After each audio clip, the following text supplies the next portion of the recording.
The gentleman from New York is recognized. I yield myself as much time as I may consume for the purpose of speaking in favor of my resolution of House Concurrent Resolution 61. The gentleman is recognized for as much time as you may consume. Now, I'll get to the chairman later about his incorrect statements, but what I want to point out is since September the 2nd, the administration has carried out 25 known strikes, killing 95 people. Among these was a so-called double tap strike, where U.S. forces killed 2 survivors clinging to the wreckage of a destroyed vessel in open sea.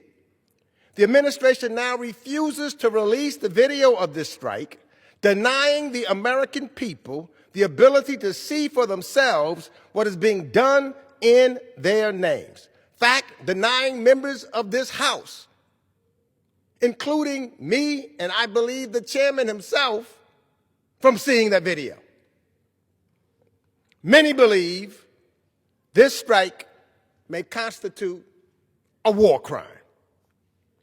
Following another strike on October 16th, the Department of Defense repatriated 2 survivors to their home countries rather than prosecuting them in the United States courts, as we would expect if these individuals were, in fact, dangerous drug traffickers bound for the United States. Fact of the matter is, a number of the individuals that he talked about, if they were in the United States, they would have been tried in our courts. That decision raises serious questions about the administration's own assessment of threat, necessity, and purpose.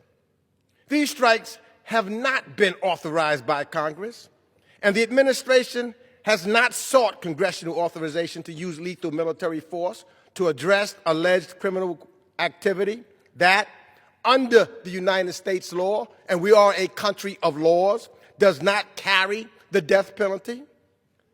That is a profound escalation, and one Congress has neither debated nor approved.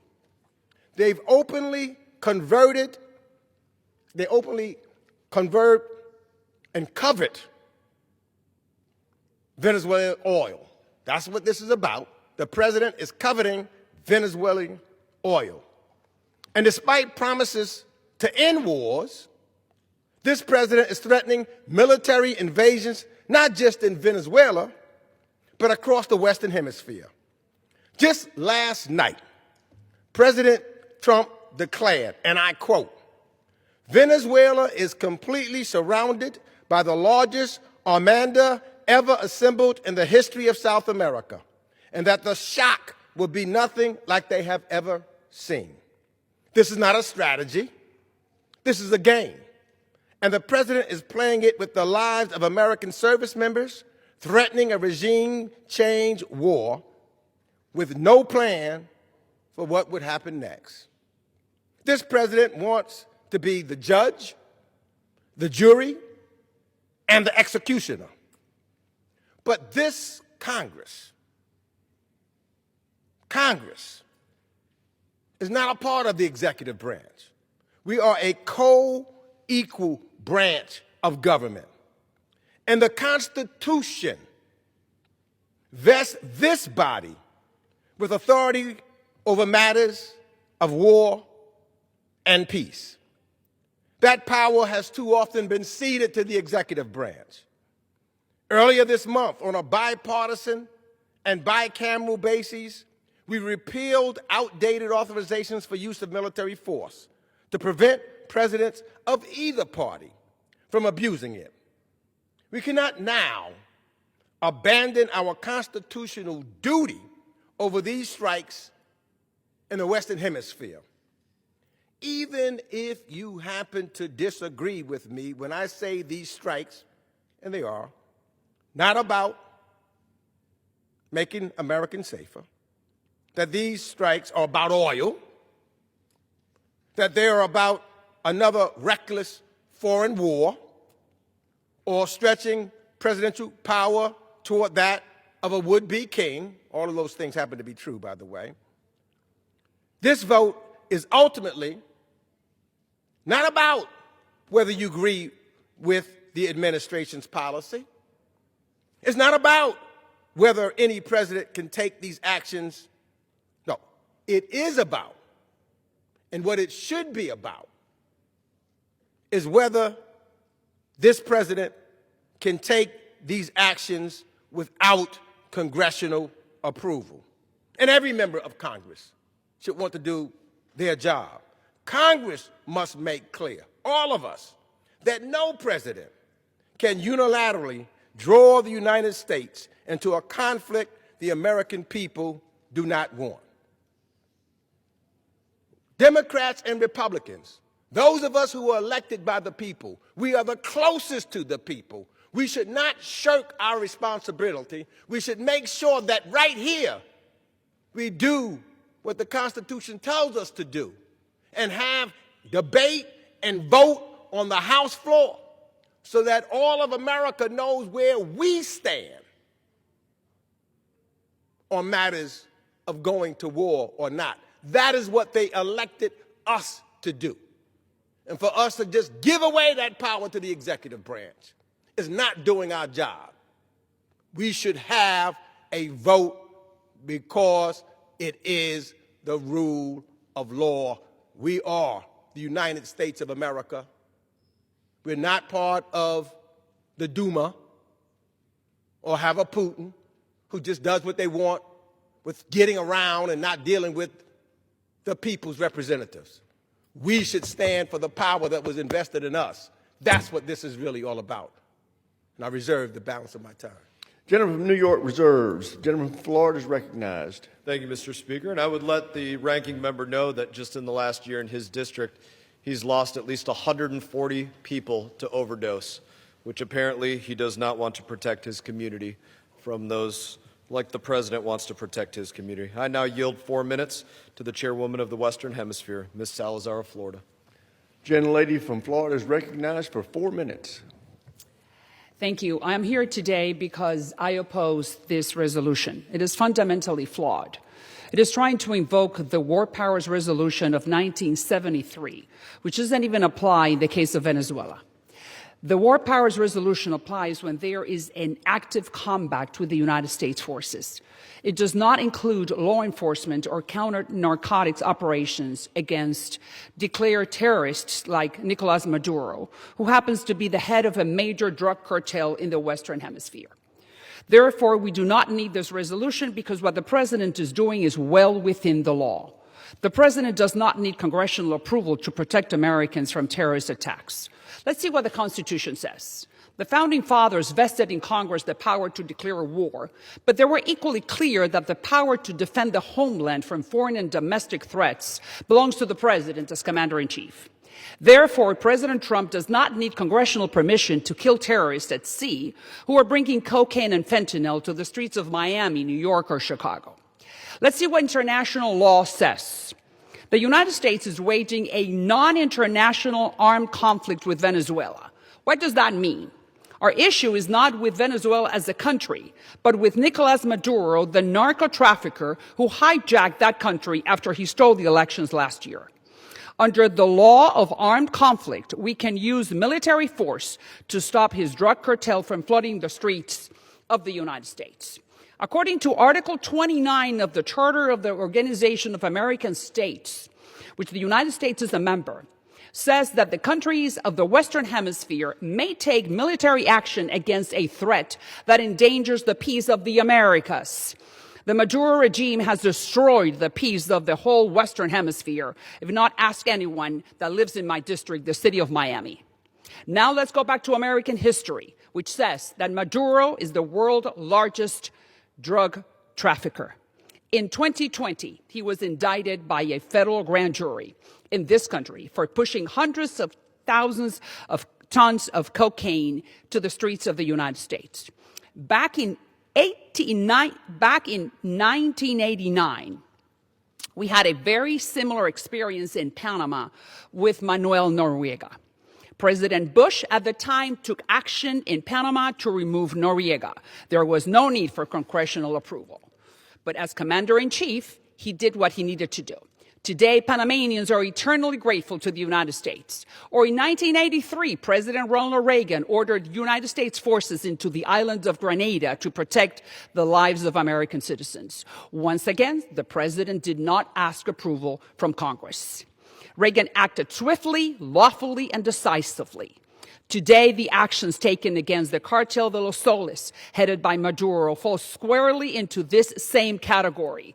Operations against non-state actors and criminal organizations, not a war against a sovereign nation or a legitimate president.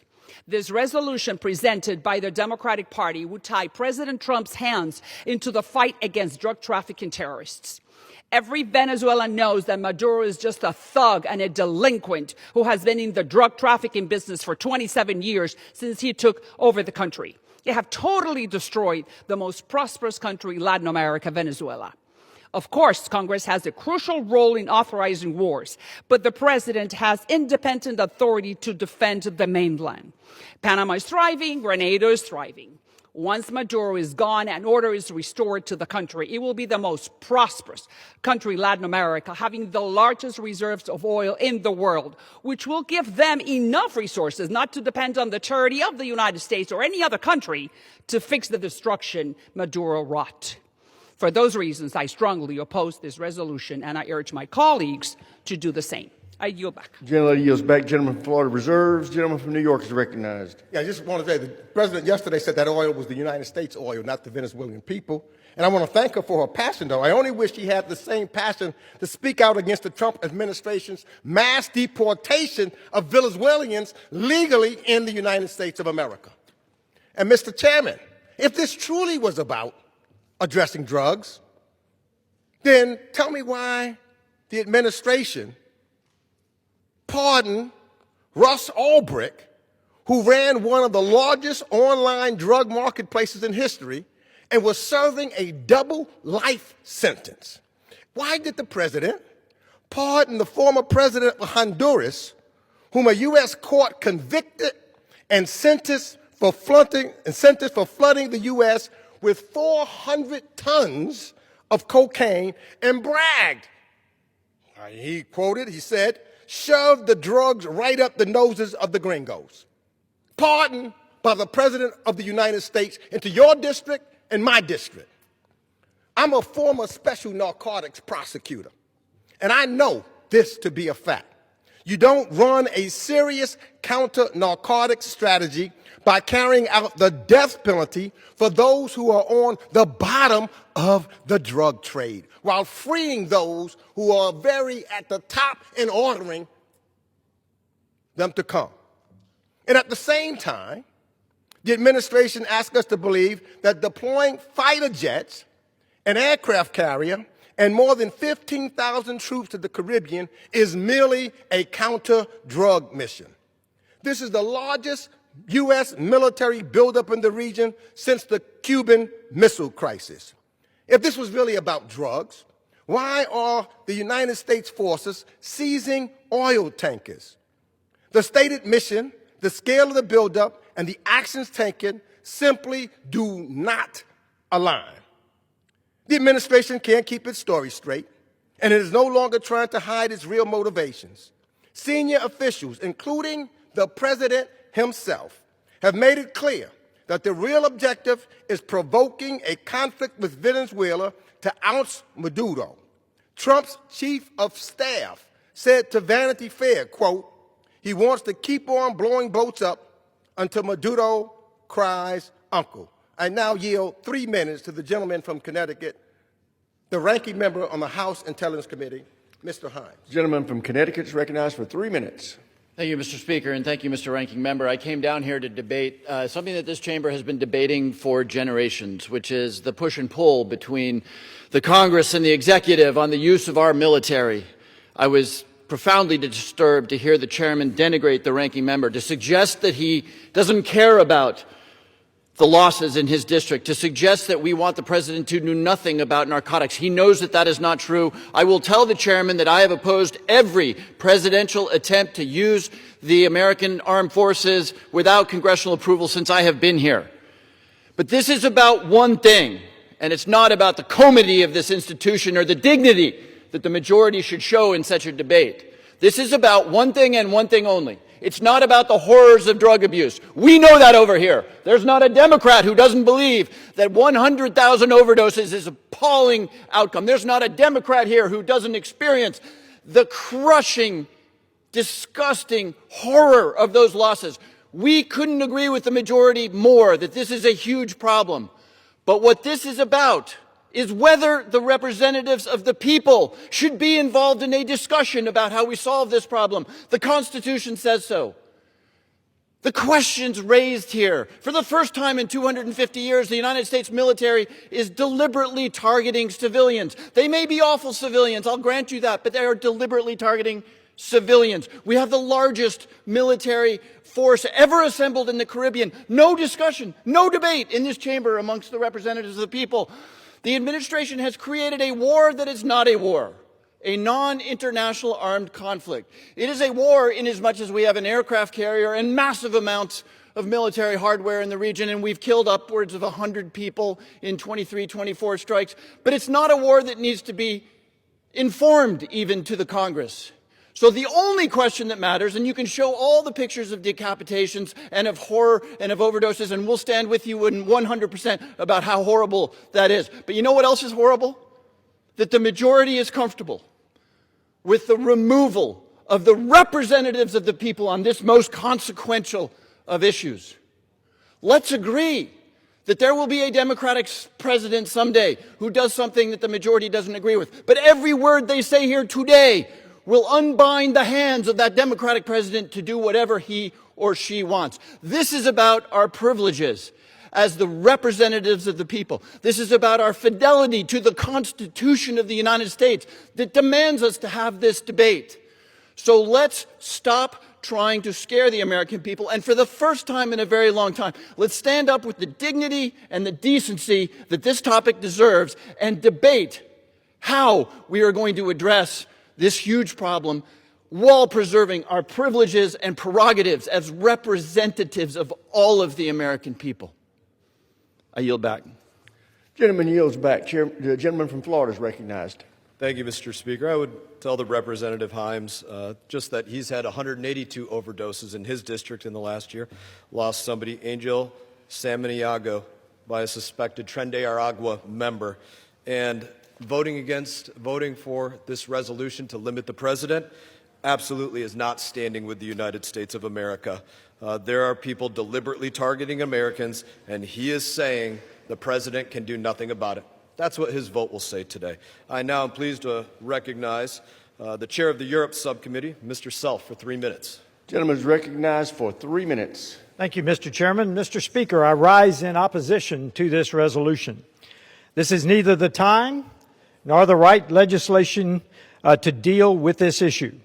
This resolution suspends all military actions against any organization the President deems a designated terrorist organization unless Congress acts.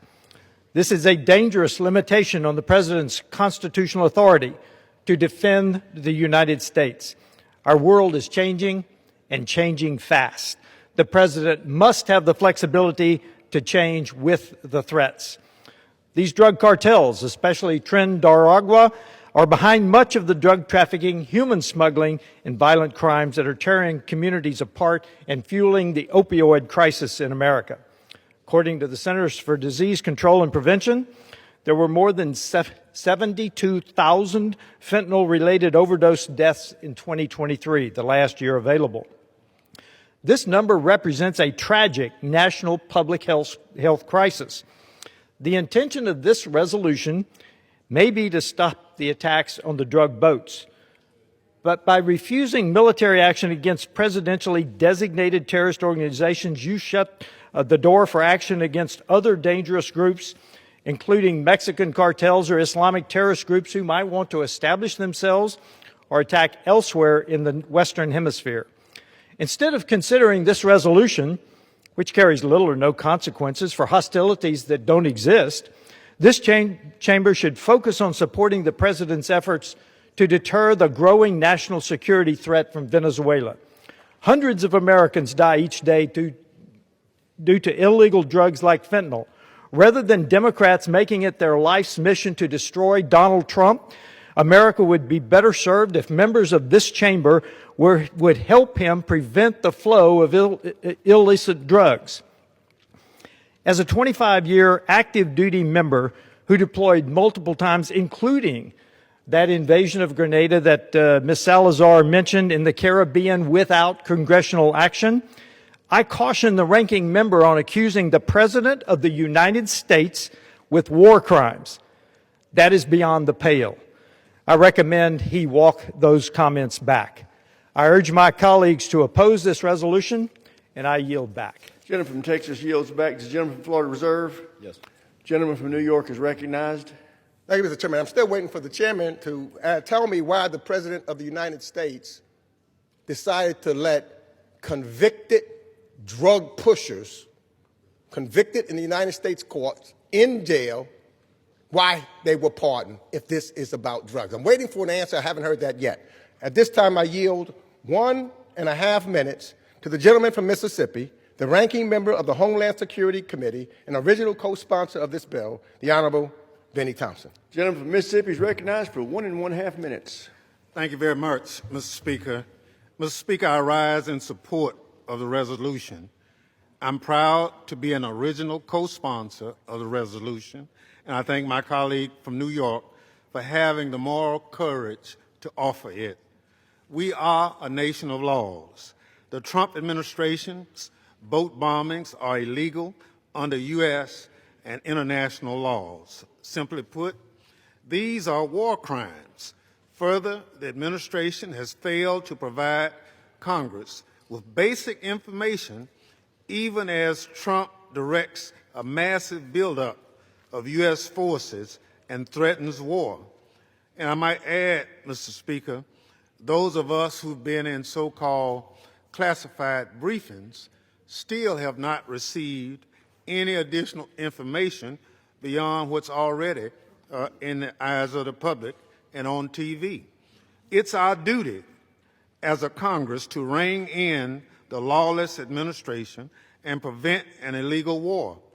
This is a moment for members on both sides to choose order over chaos, morality over expedience, and country over party. We must rise to the occasion and vote yes on this resolution. With that, I yield back. Gentleman from Mississippi yields back. Gentleman from New York reserves. The gentleman from Florida is recognized. Thank you, Mr. Speaker. I think the other side should take a look at this chart. You can see when operations were kicking off in September, 3 strikes, went up in October, 11 strikes, and then it started to come down. Why? Because people started thinking about, am I going to push off the dock in this boat full of drugs and then take a hellfire through the hull of my vessel sitting out here in the middle of the Gulf because I'm transporting drugs to the United States of America, drop down to 7, drop down to 4, and it's going to continue to drop off because finally those that are shipping drugs to the United States of America are recognizing there are real consequences. I am proud to yield 2 minutes to the gentleman, Mr. McCormick from Georgia. Gentleman from Georgia is recognized for 2 minutes. Thank you, Mr. Chair. I rise in strong opposition to this resolution. I'm an ER doctor who served many years just before coming to Congress, which was not that long ago, where I saw multiple overdoses every single night during a time where we had over 100,000 deaths per year in the United States, far more civilian casualties than any war we've ever experienced in the history of the United States. That is an average of well over 250 deaths per day. Imagine the worst mass shooting we've ever had, multiply that times 5 times a day for every day during the year for 3 years running. That's what we're dealing with. That's the emergency we have. That is an emergency. This opioid crisis is fundamentally different from any past drug epidemic. These substances are engineered to be highly lethal. The amount that you could fit on a pinhead could kill a person. Unknown exposure, just from somebody coming to assist somebody, could kill somebody. These are weapons of mass destruction, and it's different from anything we've ever experienced in the history of the United States or the world for that matter. If a foreign actor released a chemical agent that killed tens of thousands of Americans, the response would be immediate, unified, and decisive. We can and must act immediately to save American lives. This is not unprecedented. Every president in my lifetime, in my adult lifetime, has used the military to this end, to protect the United States people, which is the president's first and most important charge as president. And therefore, I continue to have strong opposition to this resolution, and with that, I yield. Mr. Speaker, I don't quite reserve yet. I would let the next speaker on the other side know that they lost 116. Ms. Kamlager-Dove had 116 overdoses in the last year, and I can count 1, 2, 3, 4, 5, 6, at least 6 individuals killed recently by MS-13. President is working to protect her district from MS-13. I yield. Gentleman from Florida reserves. Gentleman from New York is recognized. I'm still waiting to hear why major drug dealers, 2 major drug dealers, were pardoned by the President of the United States. I'll wait. Nothing. I'll yield 1.5 minutes to the gentlewoman from California, the ranking member on the Subcommittee on South and Central Asia, Representative Sidney Kamlager-Dove. The gentlewoman is recognized for 2 minutes. Mr. Speaker, I rise in support of this resolution to stop the administration's illegal and ridiculous boat strikes. It is hard to overstate how pointless and performative these strikes really are. The administration is trying to sell their military kill campaign by saying they're targeting drug traffickers who are selling fentanyl and hurting Americans. Fact. Fentanyl and fentanyl precursors do not come to the United States through Caribbean sea routes. Fact. The drug boats that the administration are blowing up are mostly carrying cocaine to Europe. Fact. President Trump just pardoned known Honduran cocaine kingpin. Fact. Most smugglers that bring drugs into the country are U.S. citizens. Fact. The real national security threat is selling our AI chips to China, not blowing up fishermen. American taxpayers are spending millions of dollars to stop the Europeans from partying. So what is in it for us? Normalization of extrajudicial killings, a total lack of due process, evidence, or congressional authorization. We need to stop this madness. I authorize, urge, just telling my colleagues to support this resolution, and I yield back.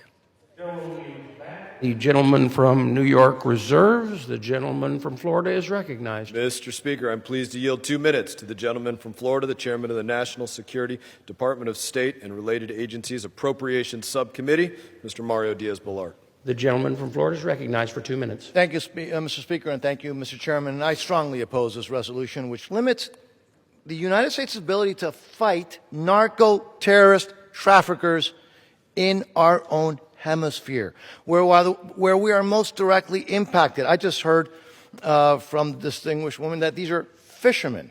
These are fishermen in these boats. Really? I guess we're supposed to not believe our own eyes when we see these boats loaded with narcotics coming to the United States and going to other countries. These are narco-terrorists that have been killing Americans by the thousands every single year through their poison. It's about time that we have a president who is taking the murdering and the poisoning of our youth seriously. So literally, Mr. Speaker, every time one of these narco boats is removed from the water, it literally is saving thousands of American lives. So let me refresh everybody's memory who we're dealing with and who the President and the United States is going after. They're going after narco-terrorist organizations such as Tren de Aragua, El Cartel de los Soles, Clan del Golfo, and MS-13, just to mention some of these dangerous cartels that kidnap and they maim and they poison our youth. And let's put it in perspective, Mr. Speaker. More Americans have died because of these narco cartels that are poisoning our youth than Americans we lost in World War I, World War II, Vietnam, and Korea. They're staggering numbers. These cartels are responsible for the loss of lives of more Americans than ISIS and Al-Qaeda combined. These are terrorist organizations that are responsible for the death of our people. And I just also heard, upset about pressuring Maduro. President Maduro. Maduro is not a president. He's the head of a narco cartel that has taken over by force and by terror a great country, the country of Venezuela. This is a man who's under indictment. Let's vote this down and let's protect the American people and let's not defend the narco cartel drugs that are poisoning our people. I yield back. The gentleman yields back. The gentleman from Florida reserves. The gentleman from New York is recognized. Maybe the gentleman who's from the National Security can tell me, since the chairman can't, can tell me why the President of the United States pardoned a narco-terrorist and the former President of Honduras. Maybe you can tell me why. I'm trying to get an answer. Nothing? You walking out? You got an answer for me? Why would the President of the United States pardon a convicted drug dealer, over 400 million tons, killing Americans? I got nothing. I now yield 1.5 minutes to the gentlewoman from Washington, the esteemed member of the House Foreign Affairs Committee, Representative Pramila Jayapal. The gentlewoman is recognized for 1.5 minutes. Thank you, Mr. Speaker. I rise in strong support of this measure to rein in President Trump's unlawful boat strikes. These strikes and Trump's naval blockade represent appalling violations of international law and Congress's constitutional authority to authorize the use of military force. Drug trafficking is a serious offense. Communities across the United States have seen the devastating impacts of addiction, but that does not give Donald Trump the right to go to war, to deploy military forces without congressional authority, to kill anyone against the laws of war. Drug trafficking cases should be handled in a courtroom. And listen, the majority's entire argument that this was so serious it required action without congressional approval is completely destroyed when the president himself just pardoned the former Honduran president who has been convicted by an American jury for moving about a drug trafficking scheme that moved about 4.5 billion doses of cocaine into the United States. Give me a break. It doesn't pass the laugh test. And by the way, if Donald Trump were serious about addressing the opioid epidemic, he would not have cut Medicaid funding. He would not have frozen $8 billion in funding for drug abuse and addiction. We have seen the disastrous impacts of attempted regime change in Latin America. The American people do not want another forever war. Vote yes on this resolution. Gentlewoman yields back. The gentleman from New York reserves. The gentleman from Florida is recognized. And I would let Ms. Jayapal know that in her district they've lost 237 people in the last year from overdose and had a number of people killed by MS-13 and Tren de Aragua, the president who's working to protect their people. And I'm now proud to yield 3 minutes to the chairman of the House Armed Services Committee, Mr. Rogers of Alabama. I thank the gentleman is recognized for 3 minutes. Thank the gentleman for yielding. I rise in strong opposition to this resolution. For decades, violent drug cartels have ravaged American communities. They've flooded our streets with deadly narcotics, and they've destabilized our hemisphere, creating openings for malign influence from China, Russia, and Iran. And year after year, they've killed thousands of Americans. We decided long ago that we would not tolerate threats to the American people from terrorists like Al-Qaeda and ISIS. We shouldn't tolerate it from narco-terrorists either. Yesterday, the U.S. House of Representatives received a detailed briefing from the administration on Operation Southern Spear. We heard directly from Secretary Rubio, Secretary Hegseth, and General Kane. Their message was clear. Narco-terrorists are the single greatest threat in the Western Hemisphere. President Trump is acting decisively, lawfully, and within his authority as Commander-in-Chief. Our military is targeting known drug smuggling boats loaded with drugs and moving along well-established trafficking routes. Every strike is based on rigorous intelligence linking those boats to well-known narco-terrorists. Every strike undergoes a comprehensive legal review and complies with defined rules of engagement to ensure innocent civilians are not involved.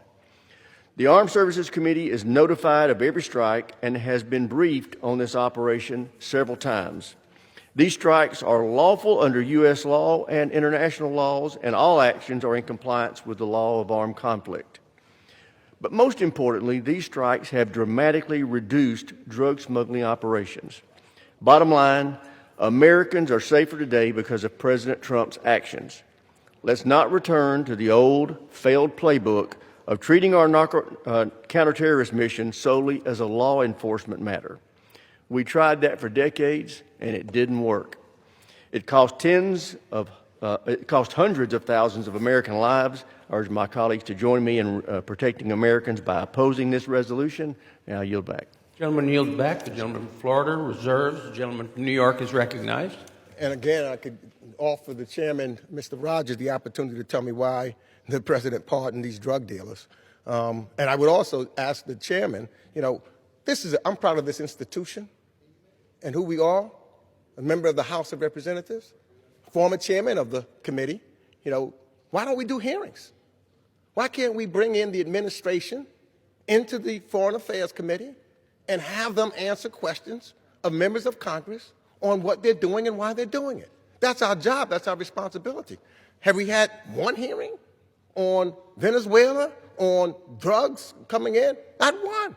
Have we brought anybody in from the administration? That's our jobs. Why don't we do our jobs?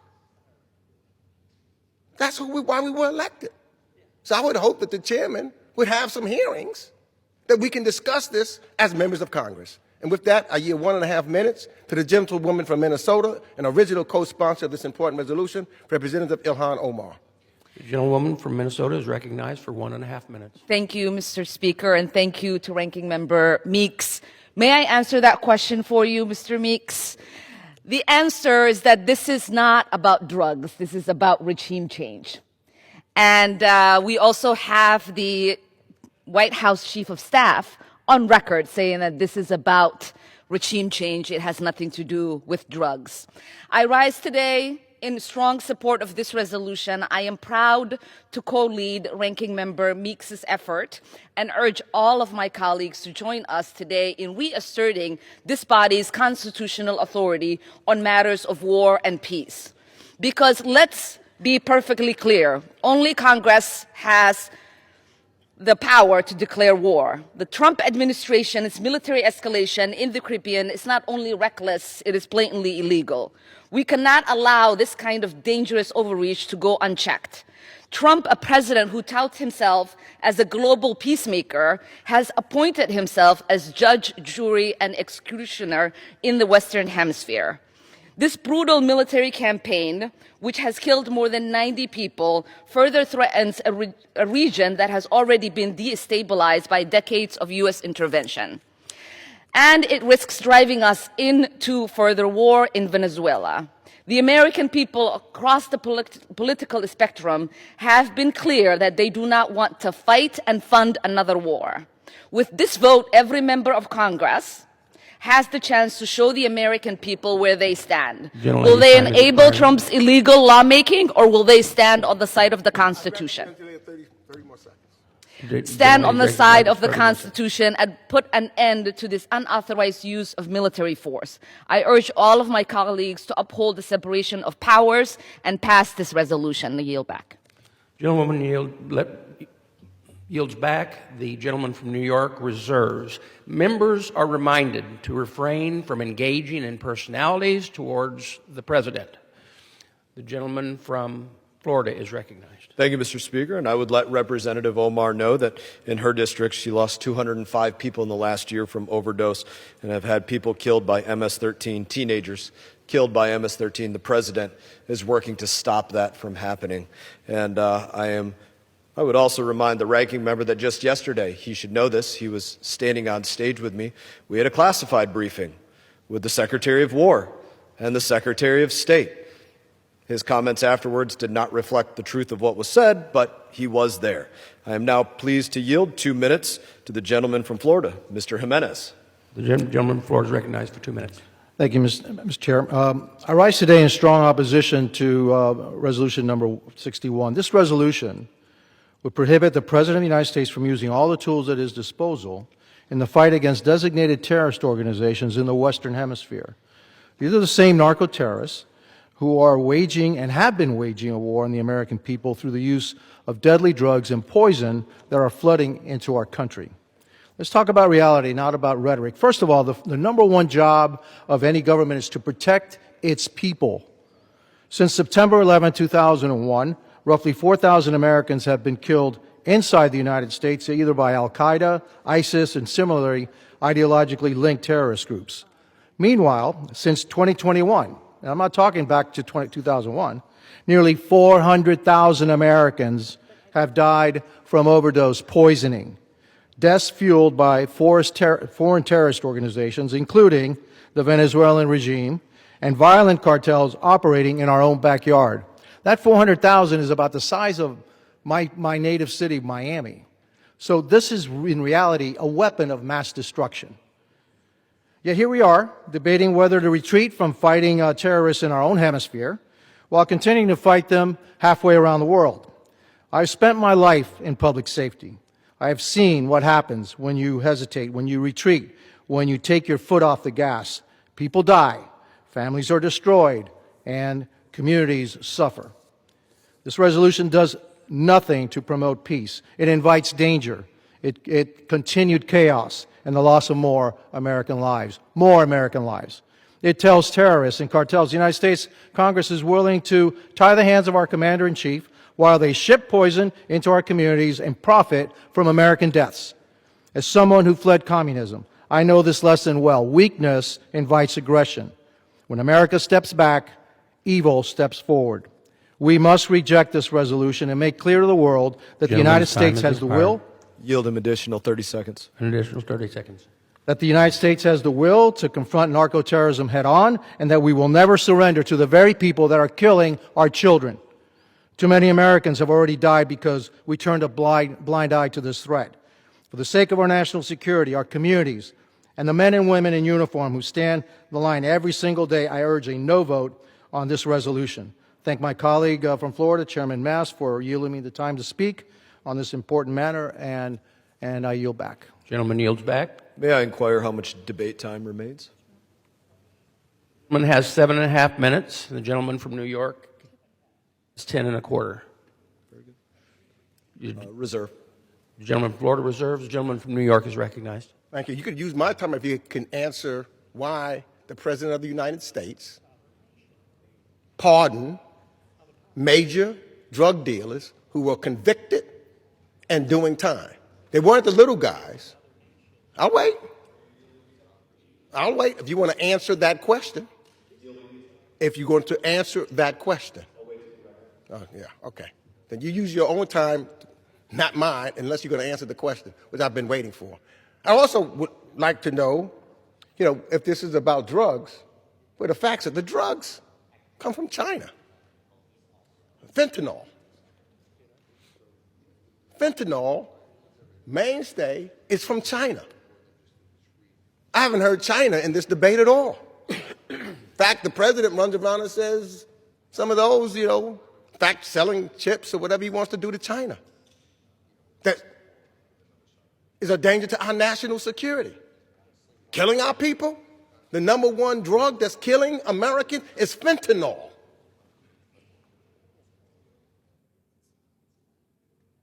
There's no ships there.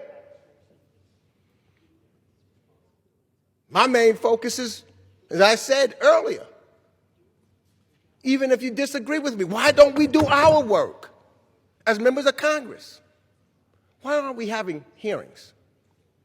Open, public hearings with members of the administration to come to testify before us and the American people so that they can hear for themselves.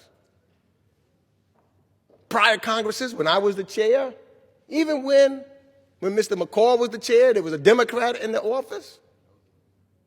They were bringing in the Secretary of State on a consistent basis, subpoenaing, having them come in to address certain things, and they came in. I make judgments now to go to hearings when I see somebody from the administration is going to be there. And boy, is that very rare.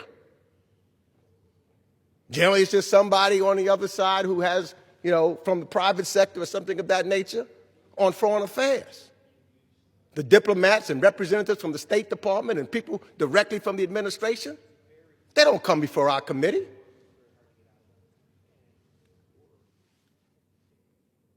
So no matter what, your position is. This is about the United States House of Representatives doing its duty and responsibility. Let me tell you, when it comes to drugs, I had a career in fighting drugs as a prosecutor. No one to this day fights hard and wants to make sure that we lock up and bring to justice those who bring in and those who sell narcotics in our communities. But we still have laws. Because when we didn't execute them, we tried them in a court of law. That's who we are. That's not who Vladimir Putin is and some of these other authoritarian governments. That's what they do. That's not what we do here. We have values. And we have a job to do as members of the United States House of Representatives for the people. And so I'm saying to my colleagues on the other side of the aisle, let's do our jobs. Let's bring in the administration and members of the administration. Let them testify and talk to us where we can question them and the American people. Because ultimately, this is about them. The American people should be able to see what took place on those waters when those two individuals were hanging on the boat. There's no problem showing all of the others. What are we hiding from the American people?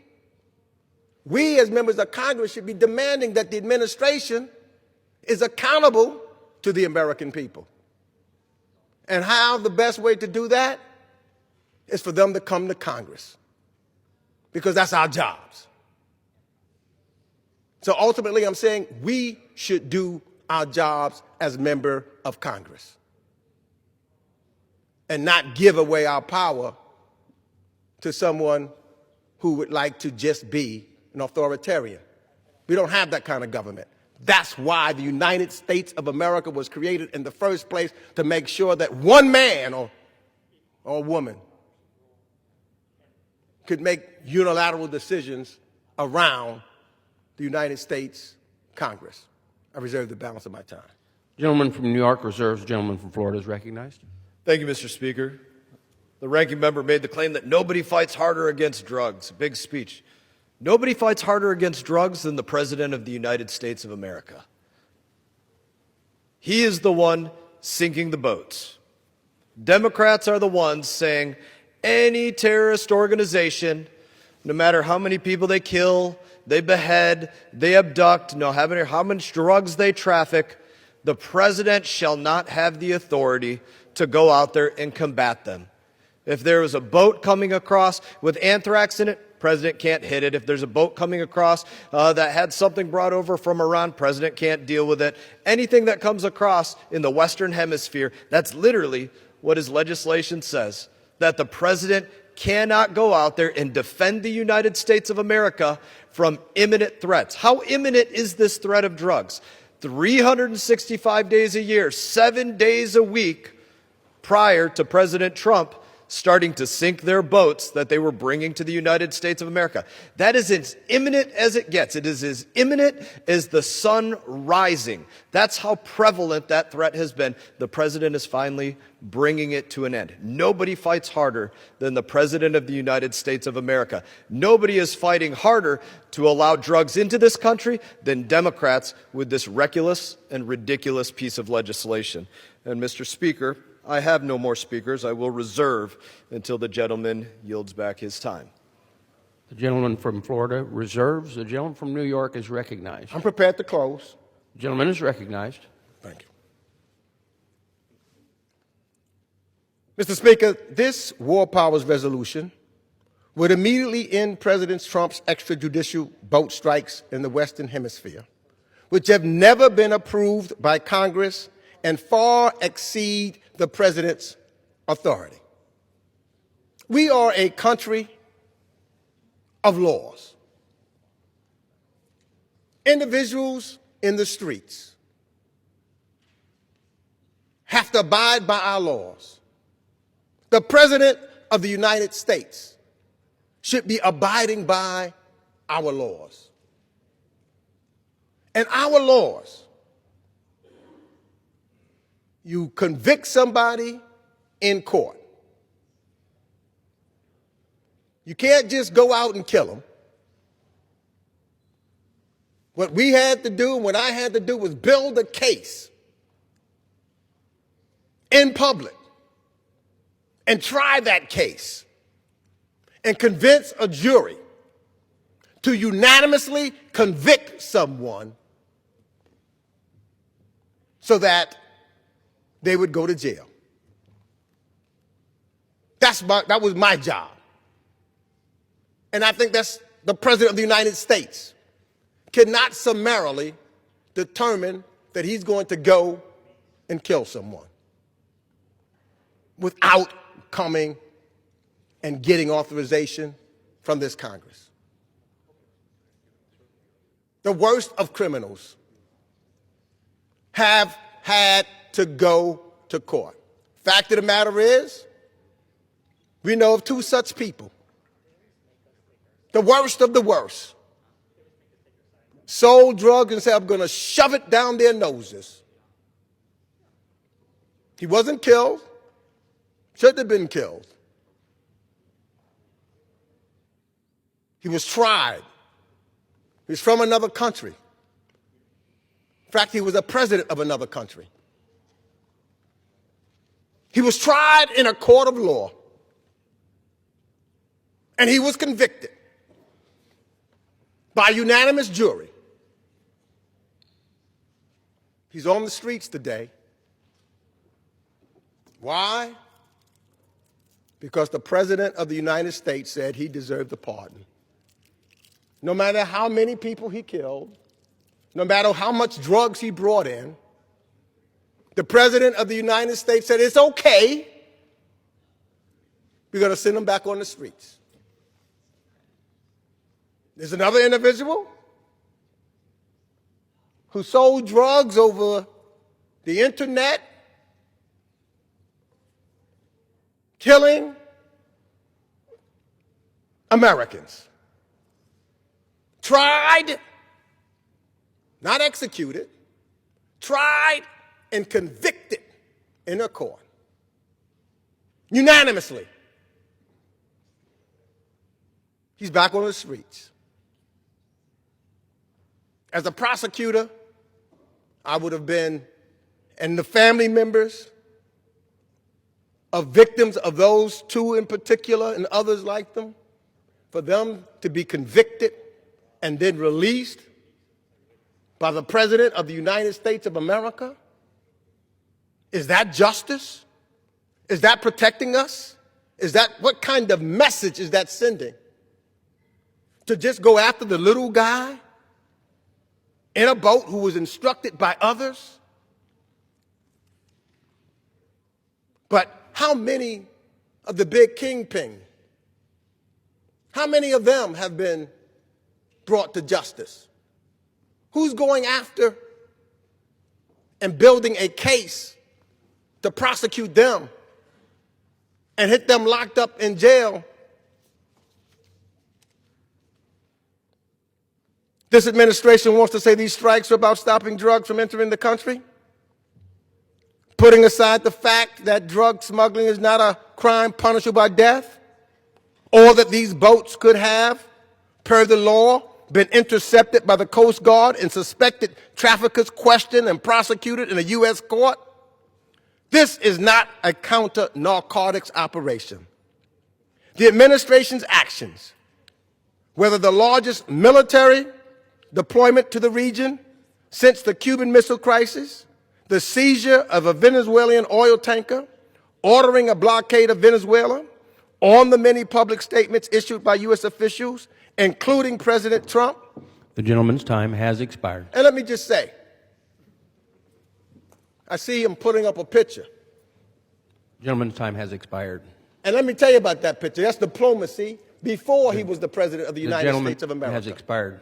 He was a member The gentleman is no longer legislative recognized. So you can play your tricky game, but the American people see is no.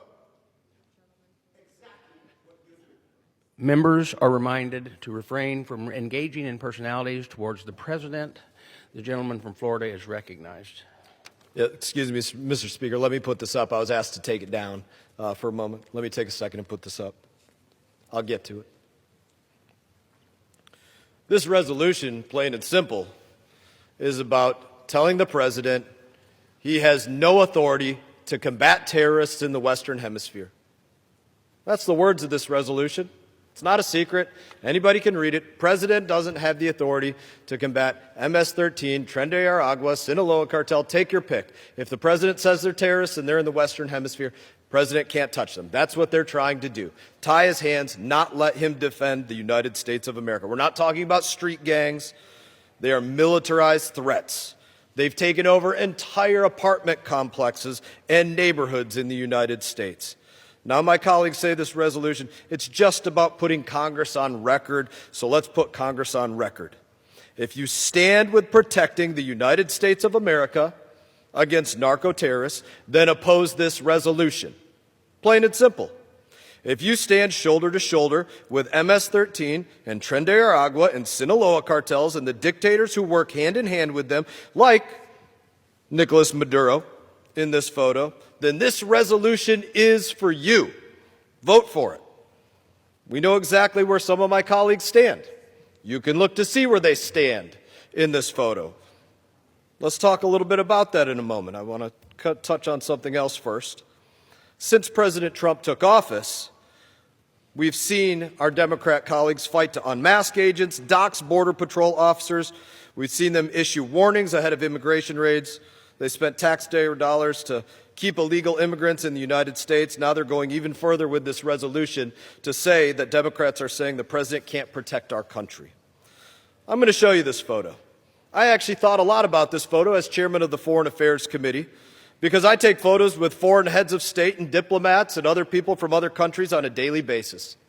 I shake hands and greet somebody. Whether I like them or not, I shake hands. It's something that I do.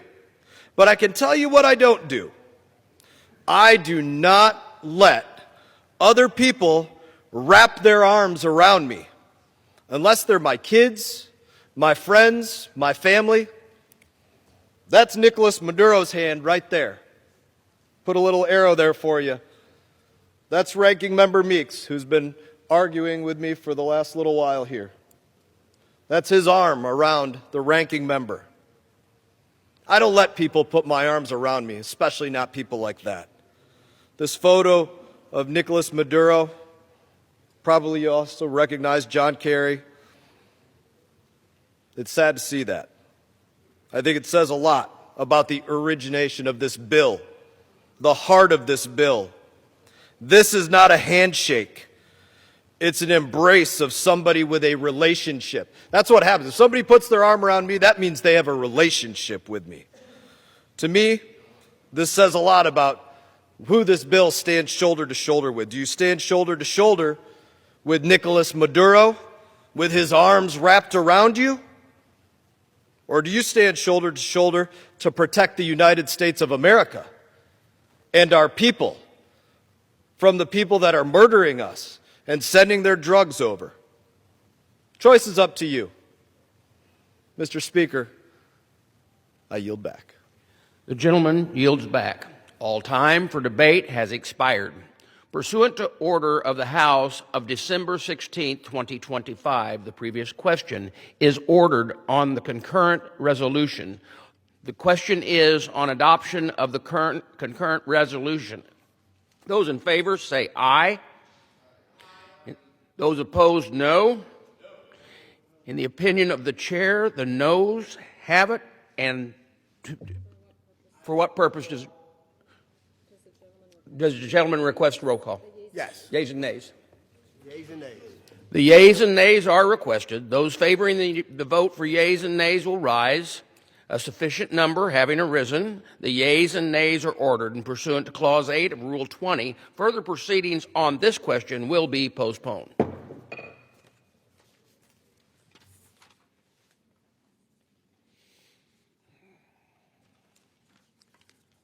For what purpose does the gentleman from Florida seek recognition?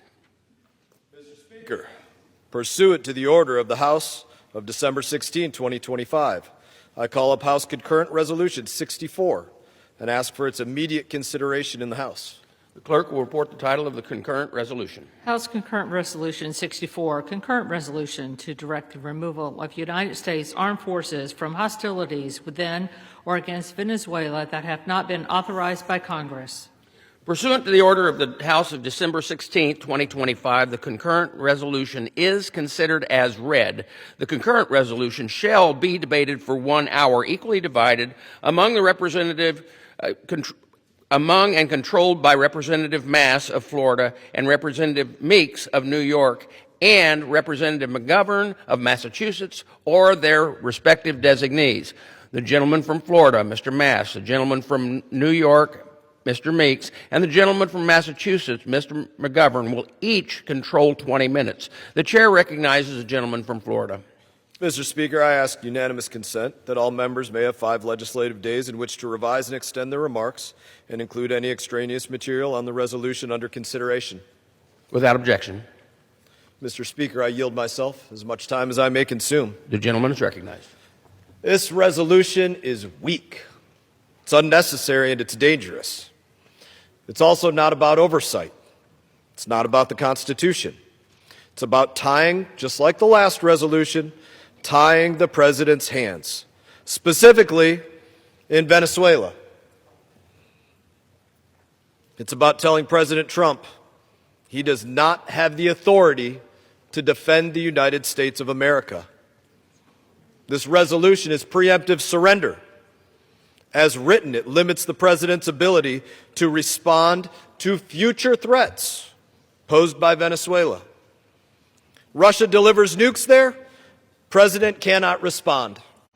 Iran delivers a dirty bomb there, the president can't respond. China delivers anthrax or some other biological weapon, like they did with COVID-19, but far more deadly. President can't respond. No matter what the threat, the president cannot respond. Additionally, this resolution, to me, it doesn't make much sense because we are not in hostilities inside Venezuela. The authorized use of military force process exists in Congress, but Democrats are not writing a scope of action for the president to defend the United States of America. This resolution is a blanket statement to say to the president, you cannot defend the United States of America. No matter what the threat emanating from Venezuela, he cannot defend you, cannot defend me, cannot defend our country against it. This resolution is not stopping war. It's not stopping invasion, not stopping drug running, not stopping terrorism. It's not stopping the president. It's just stopping the president from acting decisively before Americans die. That's what it stops. Let's be clear about who we're dealing with. Venezuela is the largest and best funded cartel in the world. Nicolas Maduro, who we just saw the ranking member, Maduro had his hand around him, is not a legitimate head of state. He is a designated narco-terrorist who is poisoning Americans. All the stuff that we were just talking about in the last debate, that's Maduro. He is the head of a cartel that will abduct somebody, behead somebody, torture someone to support his political ends. Both Republican and Democrat administrations agree. Maduro is an illegitimate dictator who rules through repression, fraud, and violence. He literally uses the Venezuelan military to move cocaine into the United States. That's not theory. This is a state-run criminal enterprise. Venezuela is not a gang. It is a cartel state. It rakes in billions, moving more than 250 metric tons of Colombian cocaine through their country every year. The United States already has bipartisan sanctions on Venezuelan oil. President Trump supported them. President Biden kept them. Maduro is violating those sanctions. We just caught him doing it again.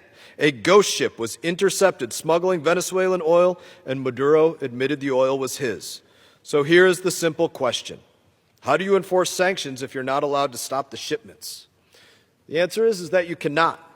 Interdicting Venezuelan oil shipments, those oil shipments, that's not war. It's sanctions enforcement. It's law and order. Given that it's the Venezuelan government that is the cartel, the trafficker, the one moving these ships. That's why it requires the military to do so. This resolution reads as if Maduro wrote it himself. It gives a narco-terrorist dictator a free pass to keep trafficking drugs, funding criminal networks, killing Americans, because it appears Democrats hate President Trump more than they can love America. President Trump has the authority and the obligation to take limited, targeted action to protect the United States of America wherever those threats emanate from. Mr. Speaker, I reserve the balance of my time. Gentleman from Florida reserves. The gentleman from New York is recognized. Thank you, Mr. Speaker. You know, let me just say, maybe I can teach the chairman something about diplomacy. Maybe he doesn't know anything about diplomacy. But first, let me just tell you about the picture that he tried to show of me. It was a bipartisan trip, Democrats and Republicans working together, trying to make sure, it was called the Boston Group, bringing the opposition and that time the Chavistas together. Suspend for just a moment. When a member is recognized, they cannot, until they are recognized, they cannot display any. So the gentleman is recognized. Together. Diplomatic, trying to help the people of Venezuela. In fact, you can see how long ago that was also. I had all black hair at the time. I think I looked good. You know, grew gray. But I had all black hair because that was back in 2002, a new member of Congress trying to work together. Diplomacy from the very beginning. And I didn't come here with prop photos because I'm here to debate substance. I'm here to find out why the President of the United States, which I could not get an answer to yet, pardoned convicted drug dealers. I could have come, if you're talking about pictures, I could have come with pictures of President Trump putting his arm around Kim Jong-un. I could have come with pictures with President Trump offering the red carpet to Vladimir Putin. I could have come with a whole lot of pictures of President Trump with Epstein. But I didn't come to play games. You're playing a game on the House floor. I came because we have serious business here. This is not a game. This is about our responsibilities as members of Congress and addressing issues that should be before this body.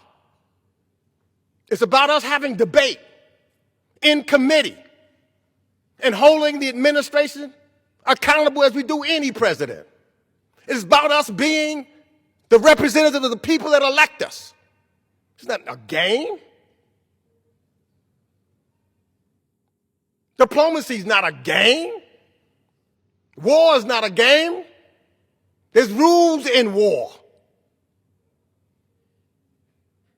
When people violate rules in war, they have to be held accountable. When people violate rules in our cities, they have to be held accountable. And the people who are in positions, law enforcement officers, police officers, presidents of the United States, have to be held responsible. You close your eyes on one, and our country is not the country that we have said and have been. I said earlier on the floor, during this debate, my war powers resolution to end this administration's extrajudicial strikes on boats in the Western Hemisphere, those bombs are not about drugs. If the administration did want to stop drugs, Trump would not have pardoned that former president of Honduras, Juan Orlando Hernandez, or Ross Ulbricht, who operated the Silk Road drug marketplace. He wouldn't be seizing an oil tanker off the coast of Venezuela or threatening CIA operations, blockades, and strikes on Venezuela. This is no joke. This is serious. This is not about drugs. It's about regime change. It's about being honest with the people of America. That's what the chief of staff of the president just did. She didn't talk about drugs. She talked about regime change. It's Trump himself saying it.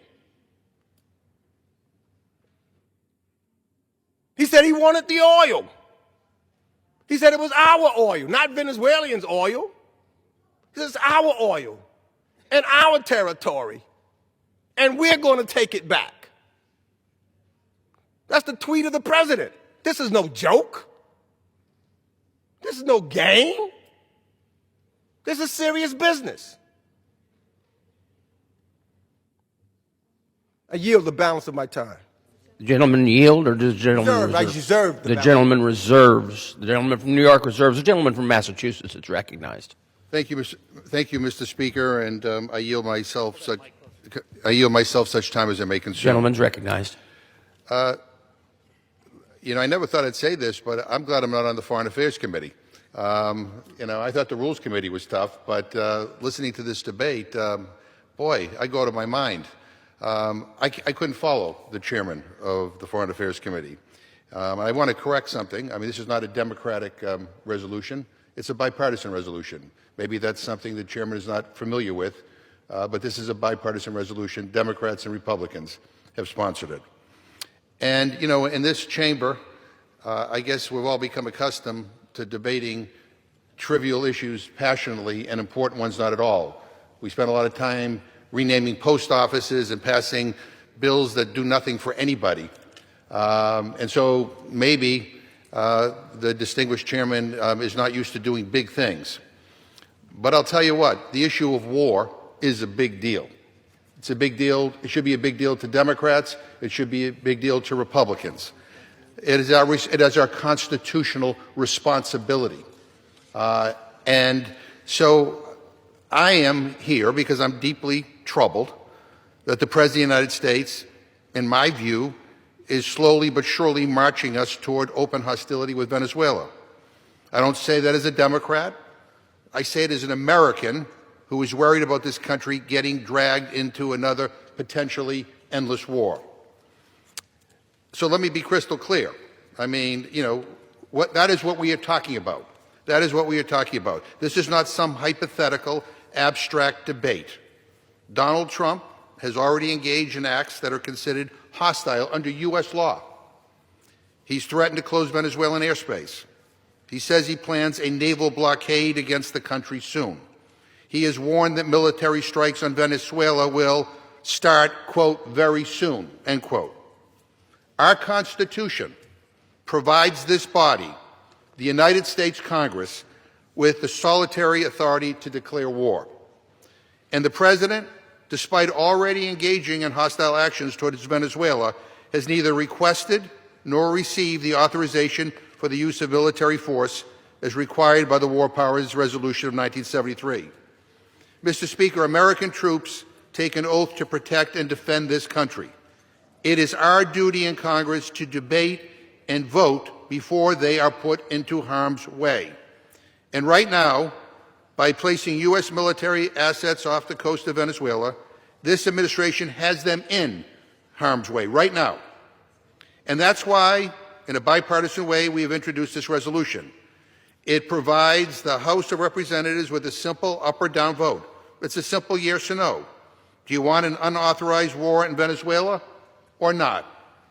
Now, you may want a war in Venezuela. You ought to vote for it if you want it. But I do not want any war in Venezuela.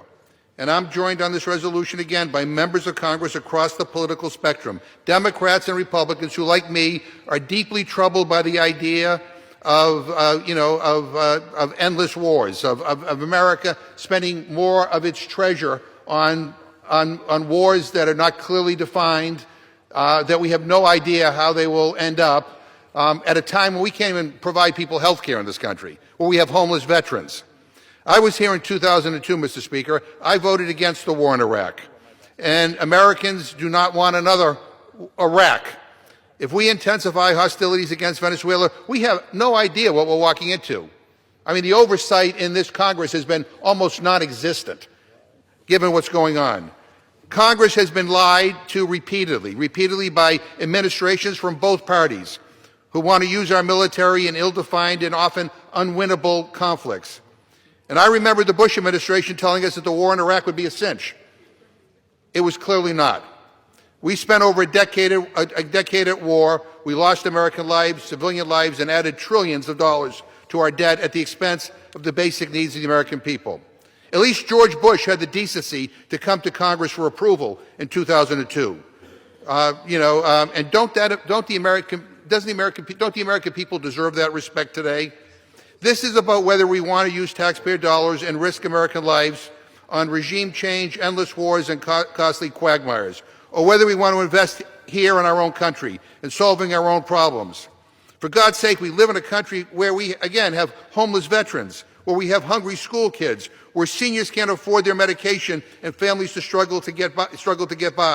So I think it's immoral, not just a strategic failure, but a moral failure, that we have a president beating the drums of war with so much as a vote in the House of Representatives. This is not America first. And Mr. Speaker, I know that some of my colleagues may say that war is justified, and I can't for the life of me figure out that logic. But I went to the classified briefing the administration organized yesterday. I've been to other classified briefings. I heard no justification that there was some imminent military threat from Venezuela, nothing that would justify the hostilities that the president is engaged in right now in building up troops. Those who want to say those who want to go to war and say that this is about drugs and cartels, let me just say that this administration's own Drug Enforcement Administration reports fentanyl is overwhelmingly produced in other countries using chemicals that come from elsewhere in the world. Venezuela isn't listed as a fentanyl source or transit country in any edition of the National Drug Threat Assessment. More fentanyl comes from China and Mexico than Venezuela. Maybe the chairman wants to go to war with China and Mexico. And by the way, as was pointed out, Donald Trump pardoned the ex-Honduran president of Honduras who was found guilty of drug trafficking. Yeah, chairman said nothing about that. You know, over 3,667 people in Florida died from fentanyl, and the president of the United States pardoned one of the people who's primarily responsible for getting fentanyl into our country. He also pardoned the dark web guy who helped smuggle fentanyl in from China. Not a word, no oversight. Who cares? Because they don't want to say anything about, Donald Trump. He's the pardoner in chief. If you want to stop drugs from coming in, start by not pardoning drug dealers. Those who want to go to war also point out that Nicolas Maduro is a tyrant. I agree, he's a tyrant. He violates the human rights of his own people. He has unlawfully detained Americans and Venezuelans as political prisoners. He is a violent, vicious, brutal dictator. And guess what, Mr. Speaker? Sadly, the globe is full of violent, vicious tyrants in China, Russia, and North Korea. You want to go to war with all of them? For God's sakes, we sell weapons to Saudi Arabia, the UAE, and Egypt, countries that have awful human rights violations. I hate Maduro and I condemn him all the time. And while we should have a discussion about how to help the people of Venezuela, the answer is not going to war. And Congress should have the guts to at least debate this issue and vote on it, and not just cede all this power to the administration. With that, I reserve my time. The gentleman from Massachusetts reserved. The gentleman from Florida is recognized. Mr. Speaker, this is serious. It is not a joke. It's not just about pictures, but pictures tell 1,000 words. You came here to prevent the president from defending the United States of America. Plain and simple. There have been deaths in Florida. There have been deaths in Representative McGovern's district, 262 overdoses in the last year. People beaten by MS-13, strangled by MS-13, stabbed 32 times by MS-13. The list goes on. That's what the president is trying to defend from happening in the United States of America. That is as serious as it gets. And it absolutely matters that Nicolas Maduro has his arm around the authors of this legislation, preventing the president from defending against that country, their cartels, their terrorists, the drugs coming through that country. What the president is doing in the Gulf is protecting the homeland of the United States of America, protecting the homeland. I would give this last comment to the gentleman, Mr. McGovern. I never saw the things that I did as big or small. Risking my life for my country, I simply saw as my duty. I am now proud to yield 2 minutes to the chair of the Europe Subcommittee, Mr. Self from Texas. The gentleman is recognized for 2 minutes. Thank you, Mr. Chairman. Mr. Speaker, I rise in strong opposition to this resolution, which is not necessary, as it removes our armed forces from hostilities against a country where there have been no hostilities. The War Powers Act has no legal bearing on actions that could happen in the future. Yet that's exactly what this concurrent resolution attempts to do. To date, there are no confirmed U.S. service members engaged in combat with Venezuela. While I could end it there, since Democrats are turning a blind eye to the killing of Americans by illicit drugs from Venezuela, I'd also like to highlight that Venezuela has become a strategic outpost for China, Russia, and Iran, not to mention criminal and terrorist organizations. Just yesterday in a Europe subcommittee hearing, I made the point that China and Russia are engaged in hybrid war against the United States today. Not only has Maduro's regime purchased Iranian-armed drones, they have also allowed Iran to establish production facilities for its military drones within their borders. Terrorist organizations like Hezbollah use Caracas as a base to operate their criminal terror organizations in South America, generating revenue through narco-trafficking. Russia, a longtime ally of the regime, still provides Venezuela with military aid while also facing the challenges of waging war in Ukraine. In fact, Venezuela opened a factory last summer to manufacture Russian Kalashnikov rifle munitions. China, Russia, Iran, and Cuba use the country as a platform for intelligence operations in asymmetric warfare. Instead of considering this resolution, which carries little or no consequences for hostilities that do not exist, this chamber should focus on supporting the president's efforts to deter the growing national security threat from Venezuela. Hundreds of Americans die each day due to illegal drugs. Rather than Democrats making it their life's mission to destroy Donald Trump, America would be better served by members of this chamber if we helped him prevent the flow of illicit drugs that are killing our citizens. Has an additional 30 seconds. I urge my colleagues to oppose this resolution, and I yield back. The gentleman yields back. The gentleman from Florida reserves. The gentleman from New York is recognized.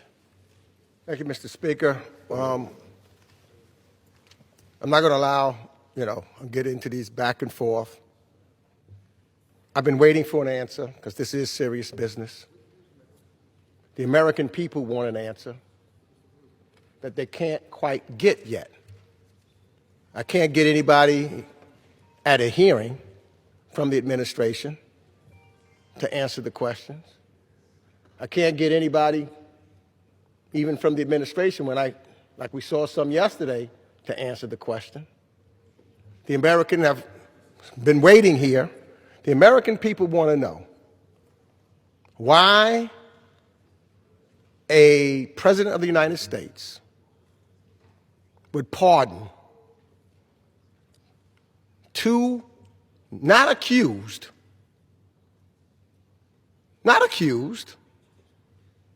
drug dealers. They're not just accused. They're convicted. convicted. In jail, they were. Not anymore. They're free men now. I've been waiting for an answer. I'm not playing jokes. This is very serious. And I'm asking everybody, all of my Republican colleagues, anybody that speaks, anybody just answer the question.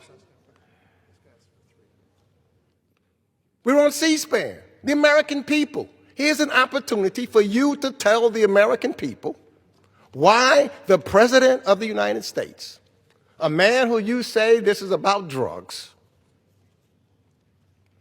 will let go 2 major convicted drug dealers. Not the small guy, major. I just don't know why kingpins can get away with doing and peddling drugs in the United States, and a peon in the operation must die. Even if you survived a strike and you're holding on for dear life, you have no weapons, no phones, no anything, but you're still in imminent danger, so they say, to the United States. And we have pictures that will show whether or not they were a threat to the United States while holding onto that boat. But the administration has decided they can show all of the others, but the American people cannot see that.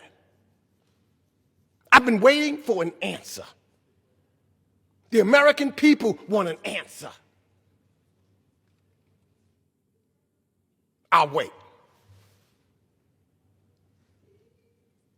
Do you yield me time? I now yield 2 minutes to the gentlewoman from New York, the ranking member of the Small Business Committee, Representative Nydia Velasquez. The gentlewoman is recognized for 2 minutes. Thank you, Mr. Speaker, and I want to thank the gentleman for yielding. I rise today in support of this War Powers resolution. 23 years ago, I stood on this same floor as Congress debated an authorization for the use of military force in Iraq. The Bush administration relied on bad intelligence and outright lies to march America into a disastrous foreign intervention that cost trillions of dollars, took thousands of American lives, and helped destabilize the region for a generation. Today, I fear we're watching history repeat itself. Once again, a far-right administration is using the same playbook. The justification this administration has provided to Congress and the American people is a joke. If this was about drugs, why seize an oil tanker and threaten an illegal naval blockade? If this was about drugs, why would the president pardon a drug trafficking former president of Honduras? This is not about drugs. This is about regime change and control of Venezuela's resources. Nicolas Maduro is a dictator, and you don't have to defend him to recognize a simple truth. Venezuela does not pose an imminent threat, and a war will do nothing to make America safer. We are sleepwalking into another disastrous foreign war, and Congress must wake up and stop this before it's too late. I urge my colleagues to support this resolution. The gentlewoman's time has expired. The gentleman from New York reserves. The gentleman from New York reserves. The gentleman from Massachusetts is recognized. I yield myself a minute and a half, Mr. Speaker. I request unanimous consent to insert in the record an article from the Washington Post entitled, "Trump Pardons Major Drug Traffickers Despite His Anti-Drug Rhetoric." Without objection. And I don't want to be lectured by the distinguished chairman of the Foreign Affairs Committee, because as I mentioned, in Florida, 3,667 people have died of fentanyl, from fentanyl. And this president has pardoned drug dealer after drug dealer after drug dealer. And not a peep from my friends on the other side of the aisle who are now talking about the issue of drugs in the United States. Not a peep.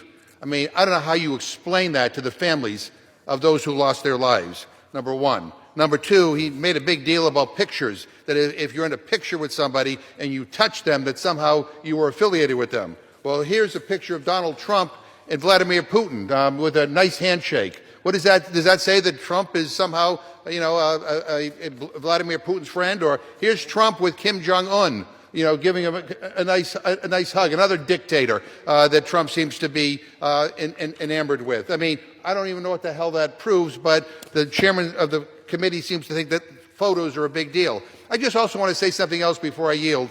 Our resolution, let me read it to you.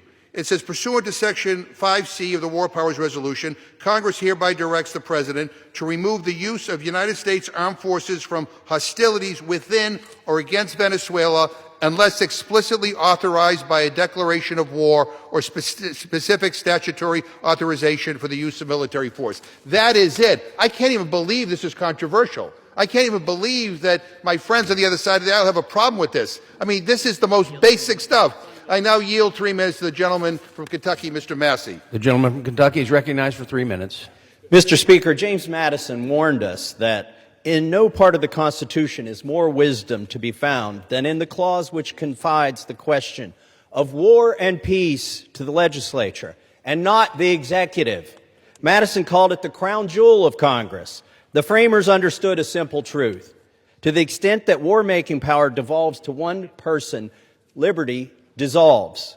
If the president believes military action against Venezuela is justified and needed, he should make the case and Congress should vote before American lives and treasure are spent on regime change in South America. Let's be honest about likely outcomes. Do we truly believe that Nicolas Maduro will be replaced by a modern-day George Washington? How did that work out? In Cuba, Libya, Iraq, or Syria? Previous presidents told us to go to war over WMDs, weapons of mass destruction, that did not exist. Now it's the same playbook, except we're told that drugs are the WMDs. If it were about drugs, we'd bomb Mexico or China or Colombia, and the president would not have pardoned Juan Orlando Hernandez. This is about oil and regime change. And when it comes to regime change, we've already been down this road with Venezuela with nothing to show for it. In 2019, we recognized Juan Guaido. We seized their embassy here in D.C. We were told that regime change was imminent. Years later, Maduro remains in power. Today, we're told to place our hopes in other exiled figures. Edmundo Gonzalez and Maria Corina Machado. I wish them well, I do. But Congress should not express moral sympathy in the form of a blank check for military escalation and American lives. And let's take a moment to acknowledge the contradiction at the heart of this policy. This administration tells us that the Maduro regime is made up of narco-terrorists, and by escalating toward war, we would predictably create countless refugees. At the same time, this administration has moved to end temporary protected status for hundreds of thousands of Venezuelans and deports them back to the very regime it condemns. So which is it? Are we prepared to receive swarms of the 25 million Venezuelans who will likely become refugees and billions in American treasure that will be used to destroy and inevitably rebuild that nation? Do we want a miniature Afghanistan in the Western Hemisphere? If that cost is acceptable to this Congress, then we should vote on it as a voice of the people and in accordance with our Constitution. And yet today, here we aren't even voting on whether to declare war or authorize the use of military force. All we're voting on is a war powers resolution that strengthens the fabric of our republic by reasserting the plain and simple language in the Constitution that Congress must decide questions of war. I urge support for this resolution, and I yield back. Gentleman, time has expired. The gentleman from Massachusetts reserves. The gentleman from Florida is recognized. Thank you, Mr. Speaker, and I will give a lecture anyways to Mr. McGovern, or to the Speaker, in reference to what Mr. McGovern said. I shake a lot of people's hands that I don't like. I definitely don't let them put their arm around me. There is a big difference. People with common sense recognize that. I wouldn't speak for him, but I suspect he would live life in the same way. I am now pleased to yield 3 minutes to the chair of the House Permanent Select Committee on Intelligence, Mr. Crawford from Arkansas. The gentleman is recognized for 3 minutes. I thank the chairman, and I thank him for his leadership on this initiative. I'm glad somebody's showing some leadership here today. I rise in opposition of the removal of the use of United States forces for hostilities within or against Venezuela, or the Support for Drug Dictators Act. The United States is using a proportional force to apply pressure on narco-terrorists who are colluding with the illegitimate leader of Venezuela, Nicolas Maduro. They've already acknowledged that. The use of military pressure, which matches pressure that the U.S. has used in the global fight on terrorism, is a proper extension of the use of force in the Western Hemisphere, where narco-terrorists operating through and with Venezuela are creating instability and poisoning Americans in droves. The use of measured military power is the logical step to attempt to stop narcotics terrorists from supporting Maduro. The United States has imposed individual, financial, and sectoral sanctions on the Venezuelan government, as well as sanctions on the Maduro government and its supporters. This proposed resolution would disable the very effective tool that has been used to keep pressure on terrorist forces who have a Venezuelan nexus and are planning, plotting, and carrying out attacks against the U.S. and our interests.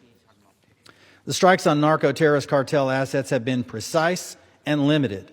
Military action of this nature does not require congressional authorization. Under Article 2 of the Constitution, the President has the authority, and I would say the responsibility, to protect the United States and American citizens from attack. Moreover, U.S. troops have not been put into harm's way. Admittedly, it shocks me that we need to remind my colleagues on the other side of the aisle what we're fighting for here. The most recent CDC data shockingly reports that more than 82,000 drug overdose deaths have occurred during the 12-month period ending in January 2025. If ISIS or al-Qaeda had contributed to the killing of that many Americans in a single year, our leaders would be rightfully assailed for failing to respond. Now that President Trump is taking the fight to the terrorists who have actually contributed to our nation's drug overdose epidemic, he's met with criticism rather than the praise he and his administration deserve. I guarantee you family and friends don't distinguish between the branch of terrorism that led to the death of their loved ones. They just want them defeated. For too long, these cartels have poisoned the American people, destabilized and corrupted our neighbors, and tortured and killed thousands of innocents throughout our hemisphere. I've traveled extensively across the Western Hemisphere and met with many of our neighbors' leaders and their forces who are always engaged in the fight against these cartels, and these terrorist organizations are some of the most vile and evil in the world. To bar the President from using military force consistent with other counterterrorism activities simply due to a Venezuelan nexus is not supportable and is antithetical to his duty to protect our nation from foreign terrorism threats. This resolution would prevent the application of the use of force against the very narcotics terrorists cooperating with Venezuela. How in the world is that consistent with the primary duty of the government to protect our nation and its citizens? I strongly recommend that my colleagues vote against this misguided resolution, and I yield the balance of my time. Gentleman yields back. The gentleman from Florida reserves. The gentleman from New York is recognized. Yes, let me just say this real quick, because the chairman keeps going on this, about these pictures, and I'm not going to keep belaboring, but I do remember something, if you want to talk about now. I think that we know that Kim Jong-un, who he is, etc. I got a quote, if you really want to talk about relationships, Mr. Chairman, that you can get directly from the President of the United States. When he was talking about Kim Jong-un, here's what he said, and I quote, "We fell in love, okay?" No, really. He wrote me beautiful letters. They were great letters. We were in love. That's Kim Jong-un. You could also talk about him and she, with fentanyl, is coming into the United States. Those are real relationships. And anytime you're ready to answer the question about why somebody, the President of the United States, would pardon kingpins in the drug trade, I'll get an answer. I've been waiting. I've been asking everybody, not only the chairman, any Republican that wants to make a statement, if they could just explain to the American people, don't have to explain it to me, explain it to the American people. Just give me some explanation of why the President of the United States would pardon convicted drug traffickers. I yield 2 minutes to the gentleman from Maryland, the ranking member of the Judiciary Committee, Representative Jamie Raskin. The gentleman is recognized for 2 minutes. Thank you, Mr. Speaker, and thank you, Mr. Chairman. Why did the framers vest the power to declare war in Congress alone? It was because the kings were constantly plunging their entire nations into wars of vanity, of conceit, of caprice, of mere whimsy. They didn't trust one man to be able to take the entire country to war. They wanted that question reposed in the representatives of the people, because it's our sons and daughters who will go fight, and it's the whole country's treasure that will be put at risk. So now Donald Trump, buffeted by dozens of election losses all across the country, from Virginia to New York to New Jersey to California to Mississippi and Georgia, sinking in the polls like a stone because of his catastrophic unconstitutional tariffs and his complete destruction of the healthcare system of the country, now wants to turn the metaphorical war on drugs into an actual physical war on drugs. Well, Donald Trump's real interests in supporting dictators and big-time drug dealers were made clear with a series of presidential pardons of major drug dealers, including the former president of Honduras, Juan Orlando Hernandez. The guy was sentenced to 45 years in prison for bringing 400 tons of cocaine into our country. 800,000 pounds of cocaine he brought into our country, and that President Hernandez says, I'm going to stuff the cocaine up the noses of the gringos. And President Trump pardoned him without any explanation. And we eagerly await an explanation for someone on that side, because they've blown up 26 vessels on the high seas, which have at most, if each one has 2 tons of cocaine in it, 52 tons. And he pardoned this guy who brought in 800,000 pounds of cocaine to stuff up the noses of the gringos. Has he expired? Can I have 30 seconds more?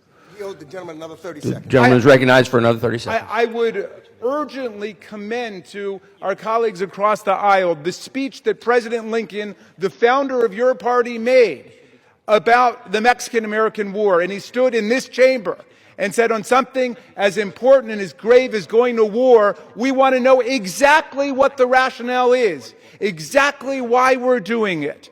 And he got the nickname Spotty because he said he wanted to know the exact spot where American blood was shed. Well, there's a real accounting to be done in terms of what is the factual predicate for this war that Donald Trump wants to plunge us into. I yield back. The gentleman yields back. The gentleman from New York reserves.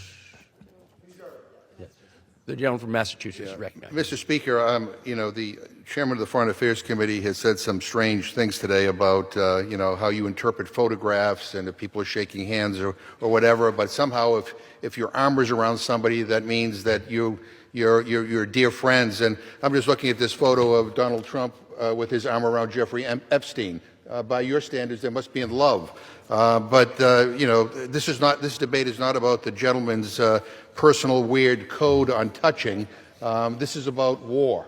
And that's what we're here to talk about. And quite frankly, deserves a more serious treatment from the chairman of the Foreign Affairs Committee. I now would like to yield 3 minutes to the gentleman from Texas, one of the co-sponsors of this resolution, Mr. Castro. The gentleman from Texas is recognized for 3 minutes. Mr. Speaker, we are at war with Venezuela. Last night, the President declared a naval blockade of Venezuela. This is an act of war. The President has said strikes on land are imminent. He's dragging us into a war that the American people do not want and that the Congress did not authorize. Mr. Speaker, Americans are asking, why? Is it about the drugs? It can't be about the drugs because he just pardoned one of the largest drug traffickers in U.S. history. Is it about fentanyl? Venezuela doesn't traffic fentanyl. One can't say that it's because Nicolas Maduro is a dictator. He certainly is a dictator, and the Venezuelan people deserve better. But so is Mohammed bin Salman, a leader the president praises all the time. You can't say that it's about communism because China is one of our largest trading partners. So what is this war about? Regime change, power, graft, oil, land. Yesterday, the president told us he wants to seize the oil and the land. The president has no plans to address rising grocery prices, health care prices, child care prices, rent that's going up. Instead of attacking Venezuela, he should be attacking those high prices. These are issues that Americans want us to focus on, but instead, he's sending American service members into an illegal war. We've been down this path before. The vote to authorize the Iraq War came to define the legacy of every member of the 107th Congress. That vote came to haunt many. Your vote today will be part of your legacy. It will be part of how your service in the House of Representatives will be defined. I urge you to vote yes on this bipartisan resolution, and I yield back. Members are reminded to direct their comments to the chair. Gentleman from Massachusetts. Gentleman from Massachusetts reserves. Gentleman from Florida is recognized. For every one of my colleagues on the other side, it is about drugs. It is about the drugs being prevented from going into their community, like Representative Castro, who had 101 people die last year from overdose, and somebody murdered by Tren de Aragua on June 16, 2024. It is absolutely about preventing those things. It's about preventing those things. And they're going to allow it in. I am now pleased to yield 1 minute to the gentleman from Georgia, Mr. McCormick. Gentleman is recognized. Mr. Speaker, I am in strong opposition to this resolution because the issue before us is not one of presidential authority. It is whether Congress should undermine the president's ability to deter threats and protect the United States' interests in our own hemisphere. History shows that time after time that if you signal weakness, it emboldens your adversaries. A resolution that publicly constrains the commander-in-chief does not promote peace. What it does is telegraph weakness to a hostile regime like Venezuela and encourages them to test U.S. resolve. This is not a distant theater. This is our hemisphere. Supporting the president's authority is not a blank check for war.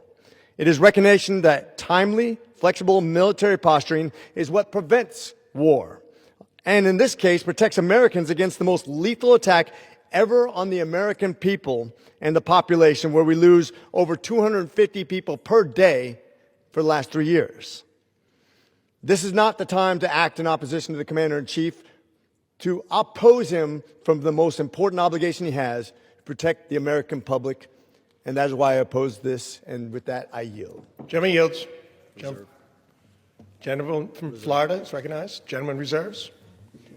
Gentleman from New York is recognized. I now yield 1 minute to the gentleman from California, Representative Mark Takano, the ranking member on the Veterans Committee. Gentleman is recognized. Mr. Speaker, no president, Democrat or Republican, can declare war without Congress. Congress is the branch of government vested with this solemn responsibility. President Trump has not requested or received any authorization for the use of military force against Venezuela, yet he continues to escalate the situation by striking speedboats and seizing oil tankers and establishing blockades, which are an act of war, which is an act of war. Congress must be consulted. The president is either trying to distract Americans from the fact that millions of people are going to lose their health care, or he believes that he is a king, unbound by our laws, unbound by international law, unbound by our Constitution. We cannot allow him to unilaterally declare war. Congress must be consulted. Vote yes on this resolution. I yield back. Members are reminded again to refrain from engaging in personalities towards the President of the United States. The gentleman from Florida is recognized. I reserve the balance of my time. Gentleman from Massachusetts is recognized. I yield 2 minutes to the gentlewoman from Illinois, Ms. Ramirez. Gentlelady is recognized. Mr. Speaker, from the start of the Trump administration, this Republican-led Congress has willingly given up our powers and our authority. Our power of the purse, our oversight authority, our legislative authority, and now our war powers. Members of this body have surrendered their ability to check the executive and have failed to stand up for our democracy and the American people. And I say enough is enough. Congress must start acting as a co-equal branch of government. Trump and his administration, while waging a war in our cities, are committing war crimes in the Caribbean. While Trump lies to us about how they're going after narco-traffickers, he's pardoning convicted narco-traffickers, probably responsible for many of the overdoses we have seen around the country.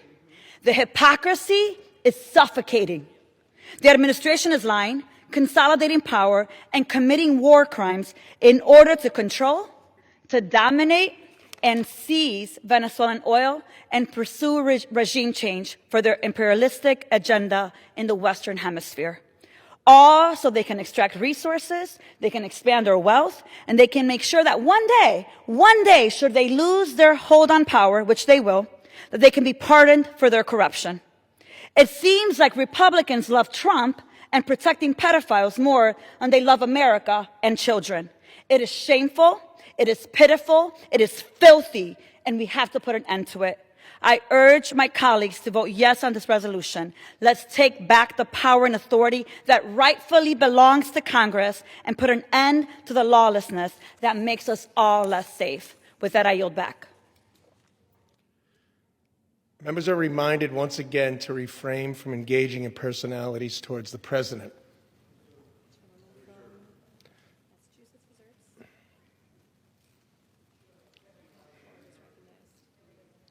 Gentleman from Massachusetts. I reserve. Reserves. Gentleman from Florida is recognized. I inquired everybody's time.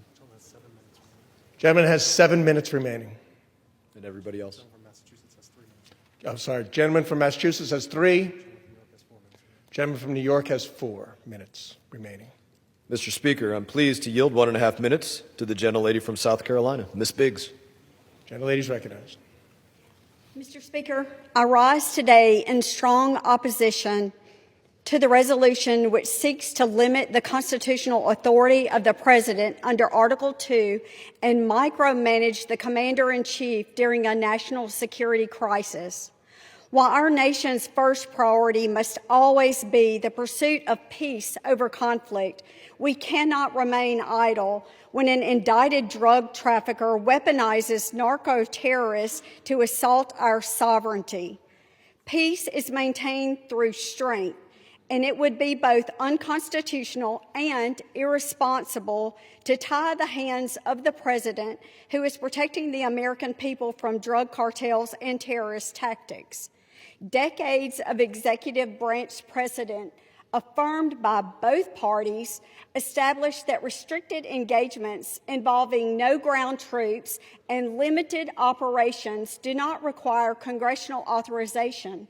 The President's targeted strikes on narco-terrorist vessels have been precise and targeted and have not put U.S. troops in harm's way. Passage of this resolution would set catastrophic precedent.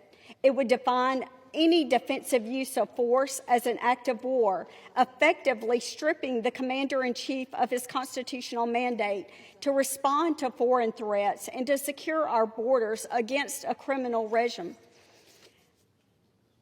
Mr. Speaker, the War Powers Resolution was never intended to be a tool for the legislative branch to conduct tactical oversight of military operations. We have one Commander-in-Chief for a reason. Which side are we on, keeping Americans safe or protecting narco-terrorists? I urge my colleagues to vote no, and I yield back. Gentlelady yields. Florida reserves. Reserve. Gentleman from New York is recognized. Reserve.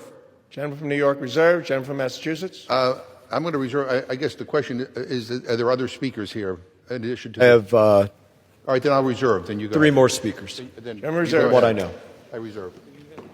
Gentleman from Florida is recognized. Mr. Speaker, I'm pleased to yield 2 minutes to the gentleman from Florida, Mr. Jimenez. Gentleman is recognized. Mr. Speaker, I rise today in strong opposition to this resolution. This resolution would prohibit the use of United States armed forces off the coast of Venezuela without regard for the real and growing threats posed by the foreign terrorist Maduro regime. Let's be clear-eyed about the danger that we face. The Maduro regime is a designated foreign terrorist organization, a narco-terrorist state that collaborates with other foreign terrorist organizations and violent cartels to flood our hemisphere and our communities with deadly poison. Venezuela has been taken over. The Venezuelan people are held hostage by a foreign terrorist regime that uses their land as an operating base for international drug trafficking, fueling a crisis that has cost nearly 400,000 Americans their lives since 2021. This resolution would have us pull back from the fight against designated terrorist regimes and cartels in our own hemisphere, just miles from our shores. It tells foreign terrorist regime in Venezuela and its criminal allies that Congress is willing to look the other way as hundreds of thousands of Americans continue to die every single year. We must reject this resolution and send a clear message. The United States will confront narco-terrorist regimes in our hemisphere.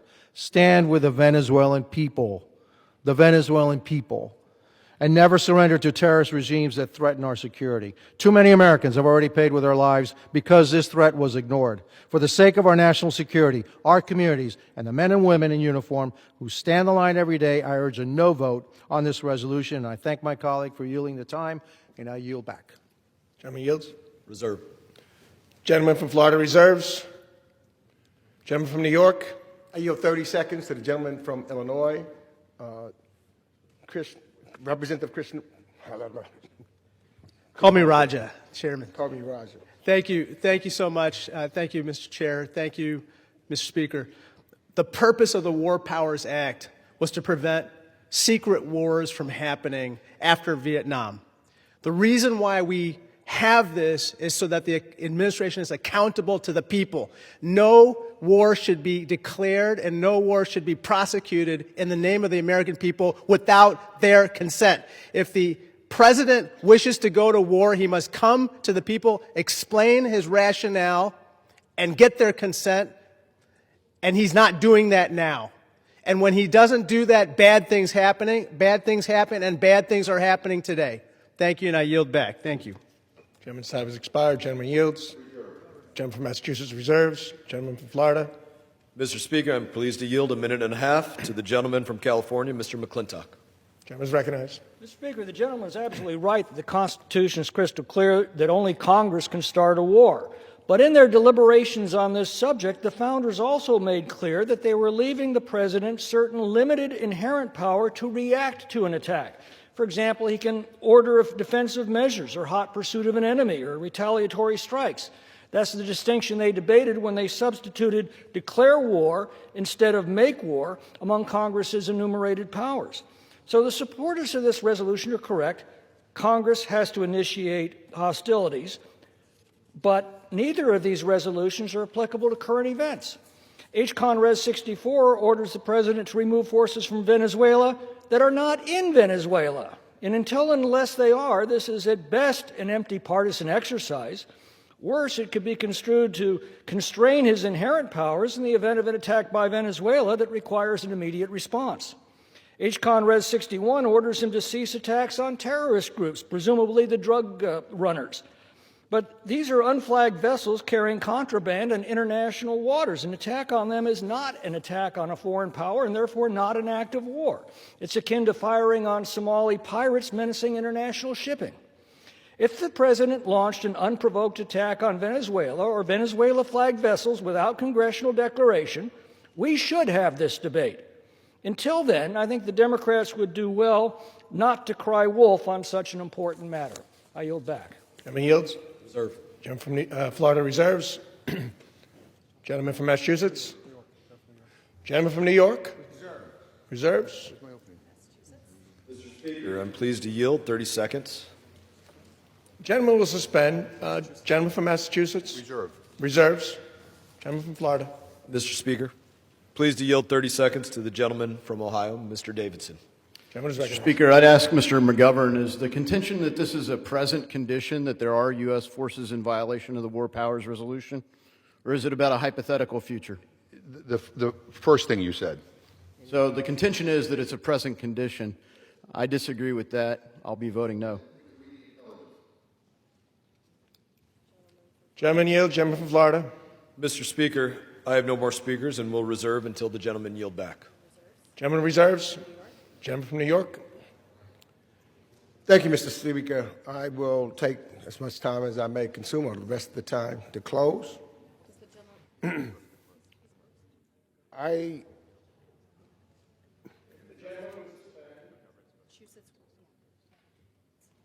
The gentleman from Massachusetts will be recognized first to close. Where's my opening? Where's the opening? Where's my opening? Mr. Speaker, I really can't believe this debate from some of my friends on the other side of the aisle. They're talking about things that have nothing to do with the underlying legislation. I mean, they're talking about fentanyl. Well, fentanyl is coming from China. That's the problem. You want to bomb China? Then make the case to bomb China. But that's where fentanyl is coming from. They're talking about nuclear war. I don't even know what the hell that has to do with what we're debating here today. But I think what's clear is my Republican friends, are basically covering up for the president who is sleepwalking us right into a war in Venezuela. And that's the issue here. The president, by his own words, has said that he wants to block the airspace in Venezuela. He's talked about troops in Venezuela. He's stationing American forces around Venezuela. Those are under U.S. law, those are acts of hostility. And I've seen this movie before, where my Republican friends get up and they talk tough. Let's go to war. Let's go to war. And then we go to war, and it becomes a catastrophe. And then they say, well, I never voted for a war. Oh, I didn't do that. That's not me. Well, under the Constitution, we have a responsibility to declare war. We have a responsibility to debate war. And quite frankly, this Congress, given what's going on in Venezuela, ought to be doing more oversight and ought to be debating this issue. And that it's somehow controversial or it undercuts our attempts to stop drugs from coming into this country is ridiculous. It is ludicrous. Now, I've been around for a while. The one thing I can tell you with certainty, it's easy to get into a war. It's hard as hell to get out of war. And I've been around long enough to hear presidents of both parties talk about war as something simple. You can get into it, we get out of it easy, no big deal. That's never happened. That's never happened. Even the Pentagon says it will be very, very complicated to topple Maduro, that what might result might be more violence, might be more chaos. Yeah, it could be a quagmire. So, all we're saying here, is let's do our job. If you don't want to do the job, I don't know why the hell you're here. Seriously, the Foreign Affairs Committee ought to be taking the lead on this. This shouldn't be controversial. My resolution is a bipartisan resolution. It deserves bipartisan support. This is the least we can do. This is the least we can do. When we go to war, our troops have no choice but to follow the orders that are given to them, right? But the bottom line is we have a responsibility to make sure they don't get sent into a mess, that we know what the hell we're doing, that there's a clearly defined mission, that this is the right thing to do. And it is the wrong thing to do, in my opinion. We have homeless veterans. We can't provide people in this country health care. People don't have adequate housing. People are hungry, and you want to spend billions and trillions of dollars on another war. Well, I don't want any part of it. Please vote for this resolution. Gentleman's time has expired. Gentleman from New York is recognized. Thank you, Mr. Chairman. Let me just say this. I'm not going to talk to my colleagues because they're not going to answer the question of why not an indicted person, but a convicted two people were pardoned by the United States. I want to address the American people that are looking. My fellow Americans, Congress would need to pass an authorization for the use of military force if President Trump wanted to put boots on the ground or conduct military strikes in Venezuela. He's going to abide by the law. And for that, Republicans in Congress would need to cast their vote on whether to commit U.S. armed forces to an open-ended conflict their constituents, the American people, certainly do not want. Trump ran on ending forever wars, but now he's forgotten what they are, what his own Secretary of Defense, Pete Hegseth, characterized as, I quote, interventionism, undefined wars, regime change, and fickless nation building. Yet with Venezuela, Trump is provoking a new war right in our backyard and threatening to destabilize the entire region. And let's be clear, claiming a war with Venezuela will be quick and easy is a fantasy. Maduro is by no means a good guy. He lost the last election and has violently repressed the Venezuelan people to stay in power against their democratic will. But to think that if the U.S. military just chases him out, then Venezuela's military and armed groups around the country will welcome democracy with open arms is naive at best. This administration has no plan for the day after. It has no strategy. And if members do not vote for Mr. McGovern's War Powers Resolution, they are signing their name to everything that comes after. A forever war in our own hemisphere, a quagmire, the likes of Vietnam, in a country twice the size of Iraq for a length of time that is completely unknown.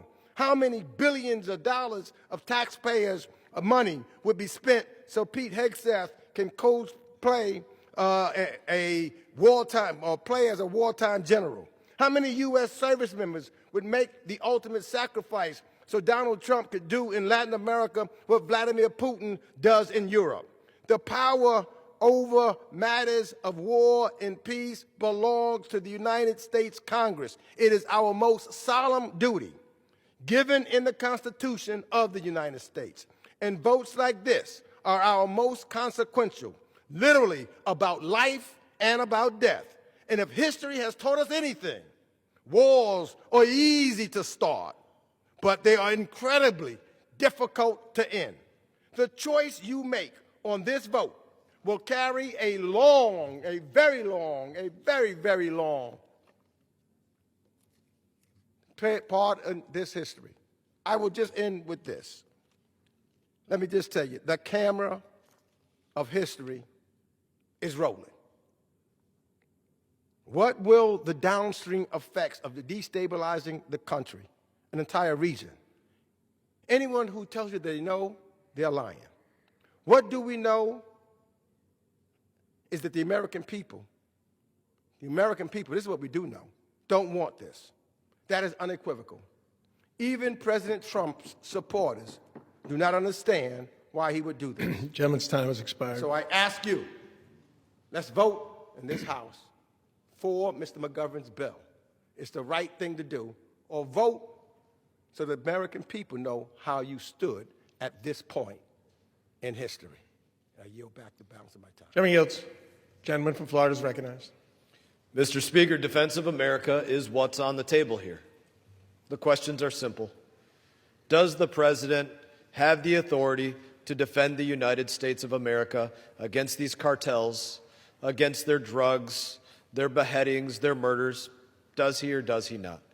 My Democrat friends are arguing that he does not have the authority to defend our country, to protect the people of the United States of America, to protect the people in their communities. That is their argument. The fact of the matter, the President has the authority to defend our country, and he has the duty to defend our country. I urge my colleagues, vote no. I yield back. Gentleman yields.